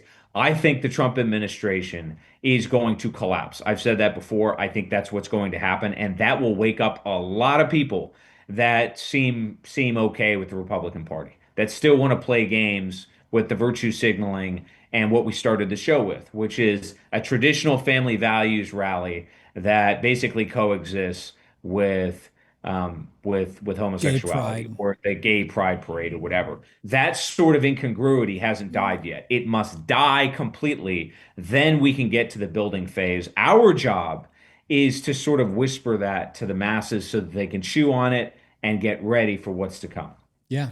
Can we be responsible for some of the dynamite though? I like that. I like that idea. I like blowing up some useless old structures that basically serve absolutely no purpose. I mean, I want to just to add in on this thing. I think, I had a long conversation with somebody who watches this show, got in touch with us through the email info@thebacklash.net, by the way, if you want to reach out and talk to us off the air or whatever. What the fuck? It's the rooster. I've got like 20 roosters. What's the problem? I need eggs. I had a nice egg bagel yesterday. A bagel? A bagel. It was a very nice egg I bagel just, with bacon. I and was some never ketchup meant on it. to live in Idaho. I'm supposed to be eating a baguette. You're supposed to be in a city. Yeah. And now I'm out here in the cheese in a prairie. There's fucking chicken. I hate this. I don't know what to tell you. I love it. I've always wanted to live on a farm. It's been nice. I mean, we've got more work to do outside, some infrastructure that needs to be built, but I will run over those chickens and sleep like a baby. I don't care. do you know how many I've shot in the past year? Oh my God. I've shot like 10. Why am I appalled? I just said I was going to run them over. I'm like, you shoot them. Yeah, well, if they peck at my kids, you can't have a chicken pecking at my kids. They got to have nice, docile chickens. We got to have them, and then the mean ones that like want to peck at a 2-year-old, they get shot. Yikes. Anyway, what was I going to say? I was going to say something I massively profound and derailed smart. you. Yes, you did. And I have ADD, and that's not very good for Legacy people media, with ADD. Legacy media, leadership, Dynamite. Vanguard, Dynamite. Okay. So what I was going to say is I was talking with this guy that got in touch with us on the show. And, he came up here. He's, I don't know if he has like a trailer or something. He's like living in, and he's looking for work, and he's trying to find where he fits in the community and stuff like that. And I asked him, I was like, do you have a church? Do you have a church that you go to? And I think that that's kind of a critical thing that a lot of people are overlooking. I mean, it's one thing if you live in an area with like an established community or whatever, but at least up here, it seems, and I assume that it's the same way across the country, that, when you become aware of what's happening around you, you want to find other like-minded people that aren't feds. And I think one of the best ways to do that is by finding the church that you belong to, and I'm not gonna, you should be Catholic, absolutely, but okay, let's move past that. But at the heart of what you're saying is community building IRL is very community important. building IRL is very important, and I think that one of the more important parts of that is whether it's an Orthodox church or a Catholic church or a Protestant church or something like that, but like you're going to have this kind of indwelling, inflow of a group of people that all seem to think about the same way. Right. And I think it's from those communities that we're going to see the rebuilding of this country. I don't think that like being hard-headed and just not going along with the liberal propaganda in your apartment on your own is where the genesis of this rebirth of our country is going to come from. I think it's going to be coming from like faith communities where you're getting together at least once a week, where these other people, someone's got a business, hey, we're hiring, and they can hire you, where you can start a business and sell your products and services to other people of like So minds. it's investing in relationships and becoming financially entangled with people that are like you. And, most of these it's funny, when you look at the source of joy for people in history, it's been community-based stuff. Yeah. And because we've lost that, we've really lost our ability to experience joy, to experience camaraderie.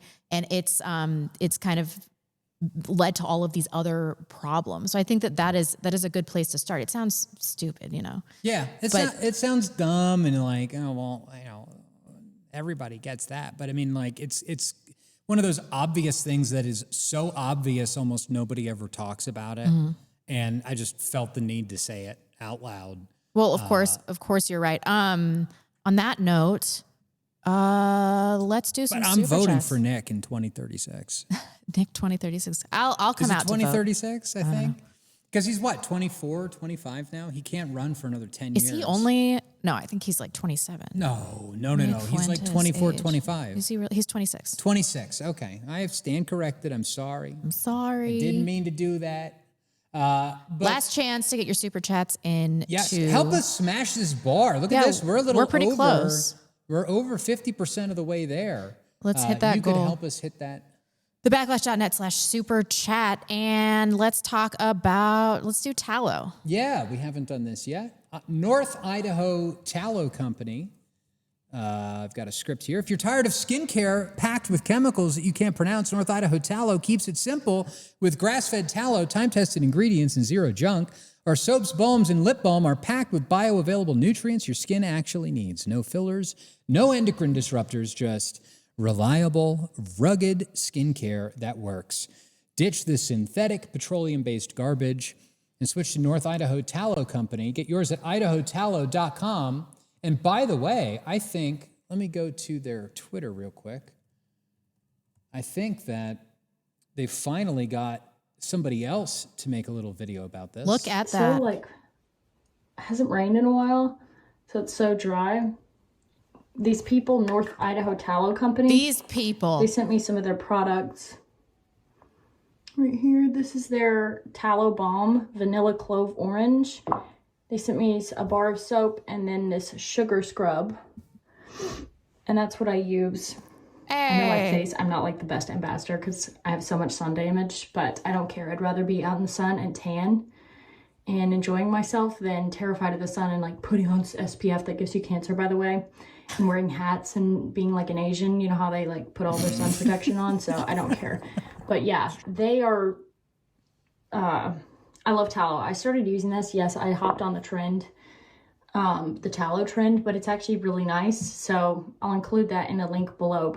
Anyway, Nice. but what she doesn't know is that North Idaho Tallow also has, what you call it? They have sunscreen now. Well, I can't say that. They have Sunwise Balm. I don't think we're allowed to call it sunscreen. I We're think not. that might be illegal. Well, it says natural mineral sunscreen with sandalwood and vanilla essential oils. So anyway. Oh, we got to get her to change that. I think that that's probably wrong. But anyway, the point is that you can put this stuff on, go out in the sun, and not feel all of the effects that you may feel without it on. Is that legal? Can I say that? Your ad is worse than Lily's ad. You guys Probably. You guys both suck. Go to idahotallow.com. Help support them. They support us. Percentage of every sale goes to help subsidize this and bring you the content that you've come to know and love. Let's do Antelope. We should have just done that when we talked about the book. We should have done that when we talked about Josh Neal's book, Intolerant Interpretations, which I'm working my way through right now. And I've got to say, like, I feel kind of retarded. Well, you are retarded. Yes, this is true. 133 IQ does not make you smart. That is for sure. But his book uses a lot of really big words. And I've been having to go to the dictionary and look them up. Oh, that's good. And it's been intellectually challenging. And I believe he's going to be joining us next Monday. I believe he's joining us next Monday. We got to look at the schedule, but I think so. At 11 a.m. Let me pull it up.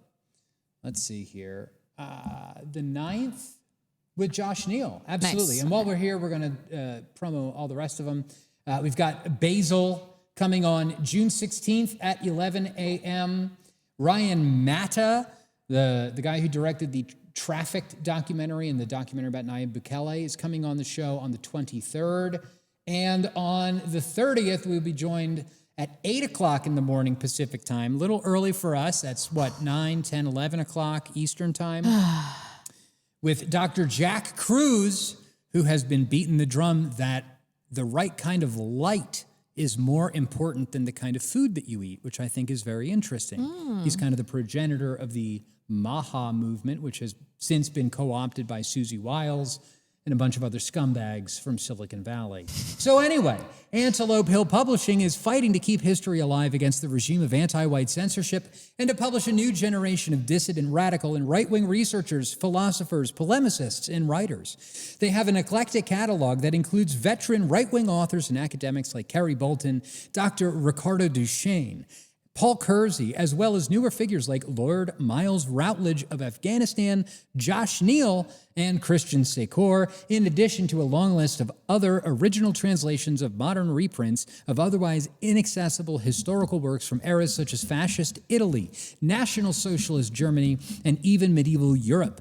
Their original works include groundbreaking investigations into causes and funding behind transgenderism, the opioid crisis, books on Christian nationalism, and American folktales. Additionally, Antelope Hill also contributes to the regeneration of our culture and rebirth of our family values through their top-tier quality fiction, including books like Let Them Look West and Worlds Separated, and a collection of beautifully illustrated and wholesome children's books. Whatever your interest is, you're bound to find books that you like at Antelope Hill, all professionally published with cover art that will grace your bookshelves. Help us help our people by checking out companies that share our values and work to preserve the birthright of our history. Visit Antelope Hill Publishing. Thank you, Antelope Hill. Get your super chats in. Let's start reading some of those. Yes, ma'am. Okay. Let's see. Speaking of super chats, we had a super chat that got sent in like the interim. Last week? Yeah, and we missed it last week, and I think we got it here from Signal Collapse Protocol. A $50 super chat, A+ podcast. We can't stop collapse, but we can optimize our response to it. There is opportunity in the disruption. Started a Substack to map the journey at signalcollapseprotocol.ss.com. On X at Collapse Signal. Please come and read it and learn or comment and teach. Thank you so much. Thank you. That's pretty cool. Yeah. What's evil will collapse. What's good will rigidify. Yeah. Think about that. What's evil will collapse. What's good will rigidify. These systems that don't benefit us, that's what's going to suffer and die, and it needs to. What remains is going to be us. So don't think of the collapse as the end. Think of it as liberation, because that's what we need. There's too many people out there that obsess about preserving America as a world reserve currency. Why would we want to do that? The world reserve currency has been nothing but toxic to the United States. It's allowed the Zios to financialize and destroy us. So we need to move on from it, all right? We need to move beyond a lot of these systems. Yeah, no, I think you're completely correct. And not only that, but, and I've been saying this for years, is like when you look at these things, like the gay pride stuff, right? They're the liberal elite, the Jews, whatever, they have created a system, a structure, a series of ideologies that are in direct opposition with nature. Of course. Right? Of course. Just because you identify as warm, if you hike out into the woods in the middle of winter, you're going to die. Yeah. You're going to freeze to death. If you don't marry a woman and have children, the species will die. It will cease to exist. And so these structures, these things that these, whatever you want to call them, Jews, globalist elites, coastal, rootless cosmopolitans, whatever, it's bound to fail because it flies in the face of nature. So I don't think we have to get too worked up about it. We just have to bide our time and organize between now and then. Bill Biz sent $50. Oh, thank you. Hope Vince is able to return at some point. At least he's not far away. The four of you are a great team for the show. Excellent content and guests. By the way, ordered some Tallow Festival soap. Oh, thank you so much. We appreciate that. That's awesome. Yeah, and Vince said that he will be able to come back for a couple of shows here and there when he gets a little bit more free time, so that'll be nice. Question for Cam sent $10. In hunter-gatherer societies, men often died in war or on hunts. In response, nature skews new births towards males by 52.5% to 47.5%. So 9.5% of men from 5 to 52.5 in a modern society do not have a woman to pair up with. How should we resolve this? That's a bizarre question, because everything that I've read suggests quite the opposite, that there is a massive female population, or rather a much bigger female population than there is a male population. I know in countries like China, that's not the case, but I think that's the exception, not the rule. So as far as I know, that's not particularly a problem. The biggest issue that we're dealing with is a sort of political, socioeconomic system that has emasculated the majority of the white male population in the United States, period. And I think this is something we talked about a couple of weeks ago, but one of the greatest predictors of marriage, and that is to say families that reproduce and therefore populations that are growing, not shrinking, is the economic productivity of young men. If men are productive, if they're accumulating wealth, then they can attract females. Well, in a financialized economy that's deindustrialized, that targets white men as the enemy, well, that's not exactly going to happen. So I think that's more the issue, not the sort of the dichotomy that you're pointing to. And I'm not sure, I haven't looked at that in terms of hunter-gatherer societies, but we're in a different world, and I think we got to adjust accordingly. True. Based USS Liberty 6819 US. Oh my God. I'm going to start over again. USS Liberty 68 1967 sent $5 on Rumble. When is Backlash going to have Fuentes on as a guest? Fuentes? I don't know. We'd love to have him. We'd love to have him. Anytime he wants to come on the show, he is more that we'll do a special show for him. Any day of the week he wants to come on. Please, I know. Look at my guest. DMs to him, all unanswered. Yeah, well, that happens. Ruh-roh. It's okay. We love him. One of these days. Anonymous giver and shit sent $114. Thank you. Awesome show. Where the F is Vince? Either we're going to solve this by realistic negotiation or there will be blood on the border. Tom Metzger. Wow. We talked about Vince at the beginning of the show. That's an old clip. Yep. Tom Metzger. He was the founder of WAR, the White Aryan Resistance Group of Southern California in the 1980s. He's an interesting guy. I watched, it was interesting. I think somebody sent a super chat about it. There was like a show that he did with like, was it Whoopi Goldberg or Really? Oprah? Yeah. And it was like Whoopi Goldberg sitting on the couch with Tom Metzger, like, do you really hate black people? Oh man. It Was it really funny. Whoopi? It was really funny. Yeah. Unironically like Whoopi Goldberg. Yeah, she's great. Well, Sister I mean, Act, she's insane. great movie. No. Isn't that the plot of Cameron's Youth? She's Guinan from Star Trek: The Next Generation. She was in Star Trek? Ugh. What is wrong with you? I'm a Star Wars guy. Did neither of you grow up with Captain Picard and Star Trek: The Next Generation? No. Reluctantly, I did, yes. And you're correct. Whoopi Goldberg featured in that show. How? I'm sure I don't know. I was a Star Wars guy. That's insane. C-3PO. You really strike me as a Star Trek guy, Dave. No, I'm not a Trekkie. I think they're gay. I do too. I'm not a huge fan of Star Trek either, but a lot of my friends and people close to me are, or whatever. I went to a Star Trek: The Next Generation conference. Oh no! No, I've been to 2, and I went to one in 2016. That as 2016? Yeah, I met Finally Marina comes Sirtis. out. Yeah, I'm not all that surprised. I love Star Trek: The Next Generation. I grew up with that. There are some episodes that are just they're just chef's kiss on morality. What was the Star Trek with the female captain? Oh, I didn't watch anything but Next Generation, but there's Deep Space Nine. Oh my god! And was it Voyager? And you people think I'm a nerd for talking about Bitcoin? I never said I wasn't a nerd. Bruh. I'm a nerd in the skin suit of a body of somebody that's not a nerd. Blockstream.com. Get your Jade wallet. Get your Jade Star wallet. Wars, GTFO. Use our link. Righteous Muffin sent $20. I missed the beginning. How can we look at the budget bill and Palantir thing and still believe Trump is on our side? States can't regulate AI for 10 years. What's going on here? Amazing, the copium coming from the conservatives. I know. Exactly True. right. That is so true. Even Elon Musk has been like beating the drum on this for the last 24 hours. This is bad. This is like batshit insane. It adds $5 trillion to the national debt. We're fucked. No one is stopping this train. There's no brakes It's okay. on this train. Yeah, but we should let it crash. It's fine. It's fine, but you should let it crash as long as you have some gold from our friends at Atlas Bullion. If you talk about Bitcoin right now, I'm going to slit your throat, Dave.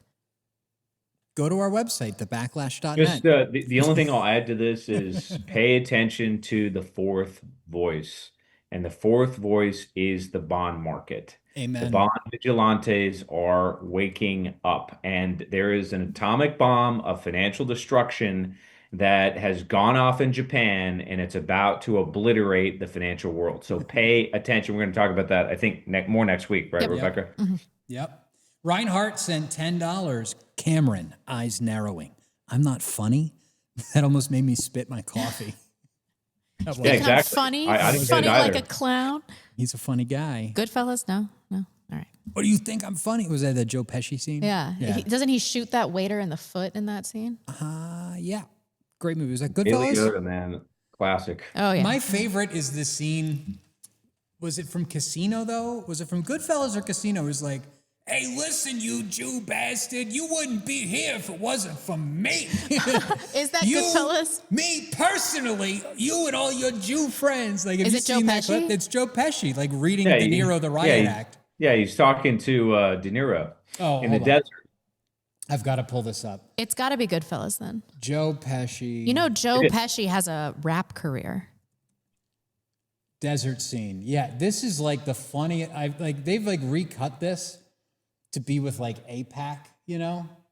Is this right before he gets killed? I'm pretty sure. Yeah. Is there audio? Hold on a second. We're gonna skip. Skip. Right Skip. here. Yeah. Where the fuck you get off talking to people about me behind my back going over my head? What people? What people would you think I wasn't gonna find out?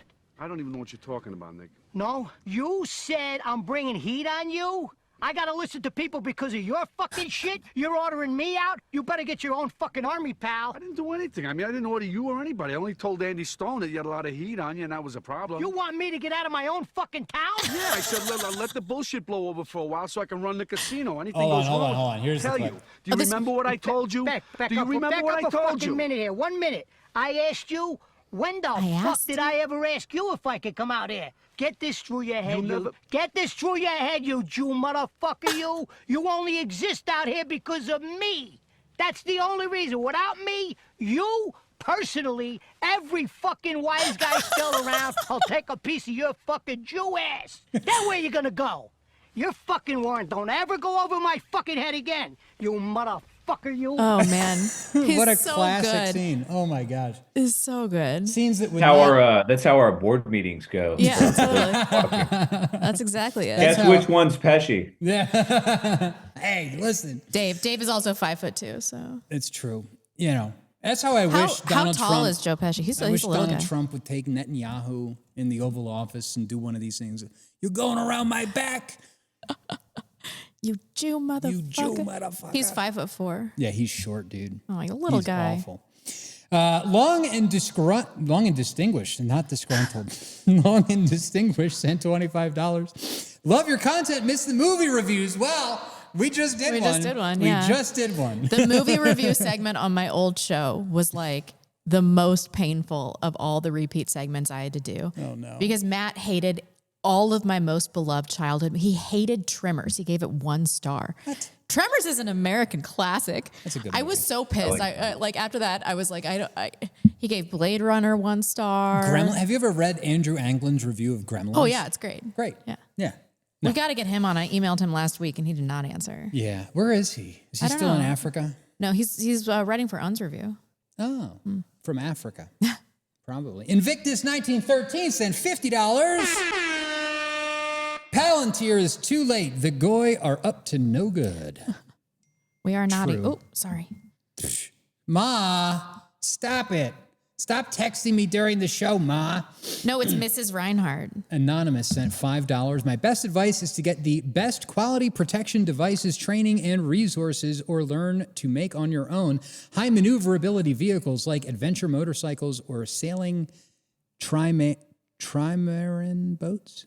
What the hell's that? I have no idea. Trimaran boats? Do you know what that is, And Cameron? have 3 No idea. plus bug out plans and sites. Cameron seems like a man that knows about sailing. He does. He was in I the certainly Navy. do not. I don't like being on the water. Oh my gosh, I forgot about the Navy thing. No, I just He meant was because in of the your Navy. your countenance and, you just seem like a guy that knows about sailing. Did you just make a racist comment? No. Bruh. I think that I think that your bug out plan needs to be tailored. I mean, obviously custom tailored. Like if you live in a city, you need to be doing all the research on how far can one tank of gas get you, identify multiple places that you could potentially bug out to.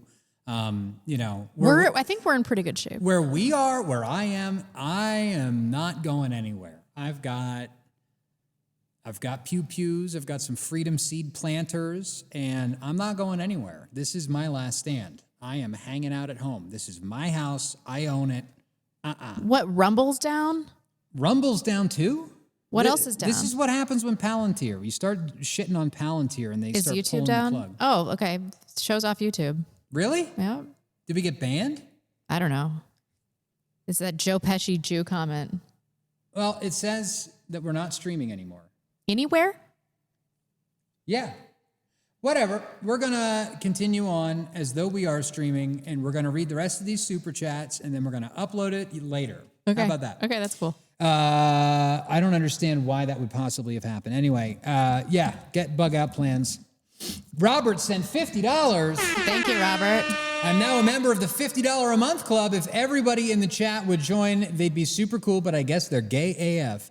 Also, Rebecca, any new additions to your collection of oddities? That toe still makes me kind of barf. 07. Nope. I have a bunch of insects, and I've got a bat and an eyeball and a toe. I bet we got content struck because of that Joe Pesci thing.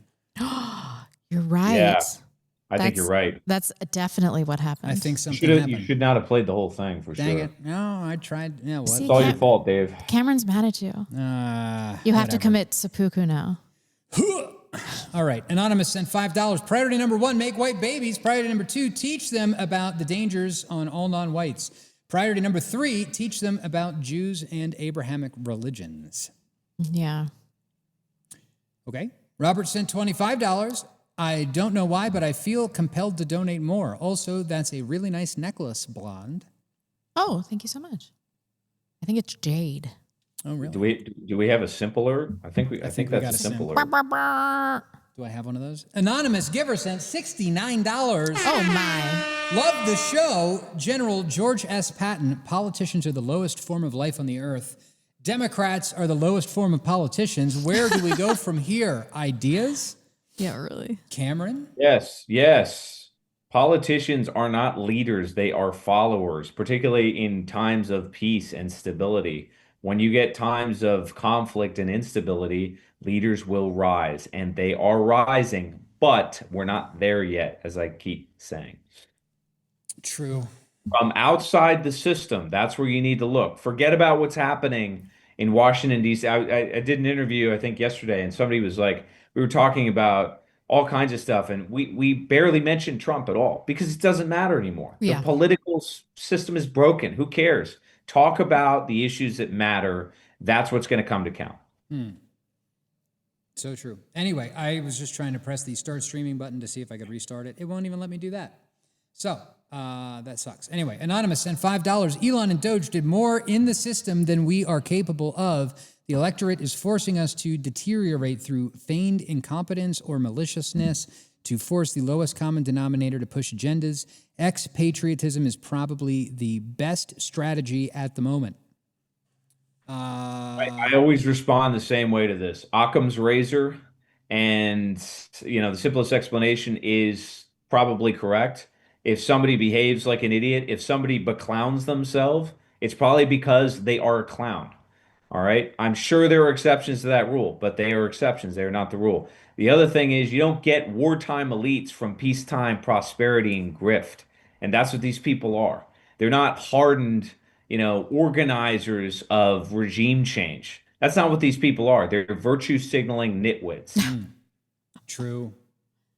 Yeah. And I mean, I don't like the idea of running from the country, but I mean, I guess looking into the Russian shared values visa, yeah, maybe that's worth looking into. I think the next wave of after Trump, I mean, I don't see the Republicans recapturing Congress or the White House.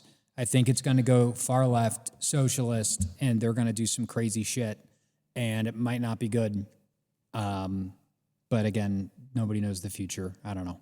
The fourth voice will decide. Yeah. The bond market. Yep. Anonymous sent $5. I think Elon is pretty much the best bet to sever us from power exclusively through government and voting-based systems. Republican and Democratic government are about quantity, but we need a meritocracy, but one that's only favorable to our kindred. Mm-hmm. Yeah. Totally. Yeah, we need elite turnover. That's right. And look, what we're experiencing is not new. It's happened many times before. It is precedented. You run into these periods in which the elites degenerate. They fuck everything up, to be blunt. And that's what these people have done. And so you need a new elite cadre. That's where we're headed. Yeah, I think so. Anonymous sent $25. You look amazing tonight, Blonde. Ah, look at that. Simp. Hey. Simpler. I need the compliments. Reinhardt sent $10. Cameron's right. Once again, there's a horde waiting at the ready with a white-knuckle grip on torches and pitchforks for a leader to rise that meets the standards of our movement. Yep. One thing that begs the question, if everything that, I think was it not academic agent Rebecca who said that the online right is fake? Something like that. Yeah. One wonders if all of this, what we're doing on this podcast and what a lot of folks say on social media, if it's all bullshit, why censor it? Mm-hmm. Right. Why suppress? Why systematically surveil? Because it's not. Because ideas are powerful and they're getting stronger. And because what's happening in social media is a sounding board for what's happening tactically on the street. The population is waking up. And that is manifesting on social media as much as social media is pushing those ideas mainstream. It is a sort of interaction of the two. Yeah, I completely agree. Dissident Doze sent $5. I work in academia, so to answer Pete Quinones' question, yes, we have some of our people on the inside of the worst institutions. Y'all help give me confidence and encouragement to stand at the ready when the time comes. God bless you all. What a powerful compliment that makes me. That's awesome. What kind makes of me feel things? What kind of doughs, though? Are we talking about sourdough, dissident doughs? Don't look at me like that. Sourdough's great. You always get to the heart of the issue, Dave. Dissident doughs. I'm just wondering, you know. No, this is really good though. It is good to have people on the inside, and it's funny too. Like there's been a couple of people that I've met like on Twitter Spaces that are like college educators, and they're like, you know, not doxxed or whatever, and it's kind of funny. It's like, oh, I'm like a Twitter Space with a guy, and then he's like going into work the next morning, like teaching kids in school. It's good. Funny. Yep. It happens. They're out there. We are everywhere. Anonymous sent $5. Dave, why would you rather live among the soccer enthusiasts than the homeless white guy you hate? Seems kind of dumb. What's a soccer enthusiast? This is a euphemism I am unfamiliar with. Do you mean soccer mom? I don't know what he means. I don't know what he means either. Is it because black people in Africa play soccer? I don't get it. I don't really like soccer. Football, it's really football. Is he talking about how it's a Mexican thing? Oh, maybe. Maybe he is talking about. I think you might have said something like that. That might be a Mexican thing. I don't know if I ever said that I'd rather live among Mexicans. That sounds like something you would say to piss people off. I used to be a homeless white guy. What the fuck? And you hated yourself then, so you understand. Absolutely, I hated myself back then. I'm just saying, like, you know, Portland sucked. Portland was awful. And, you know, when it comes to the Portland thing, I just don't understand how, like, going up and, like, whispering on a guy addicted to fentanyl, being like, psst, hey, you know, you're white. Get out of here. Like, wow, I'm no longer addicted to fentanyl. I'm no longer addicted to drugs, and I have money in my bank account now. Like, I'm just saying that, like, this whole concept of white privilege is bullshit. You know, white people have to deal with just as much stuff as everybody else. In fact, the deck is stacked against white people, and I think that just being white isn't enough. You need to have something inside of you that pushes you to be better than yourself, that pushes you above what you think you can even do. And I think religion is helpful for that. So you need to push something inside of you. That's what I got from this. I am not Glenn Greenwald. Let's not go there. Anonymous sent $5. You're off air. Thanks. We didn't know. Hey, don't be a smart aleck. He's trying to help us out. No, we do.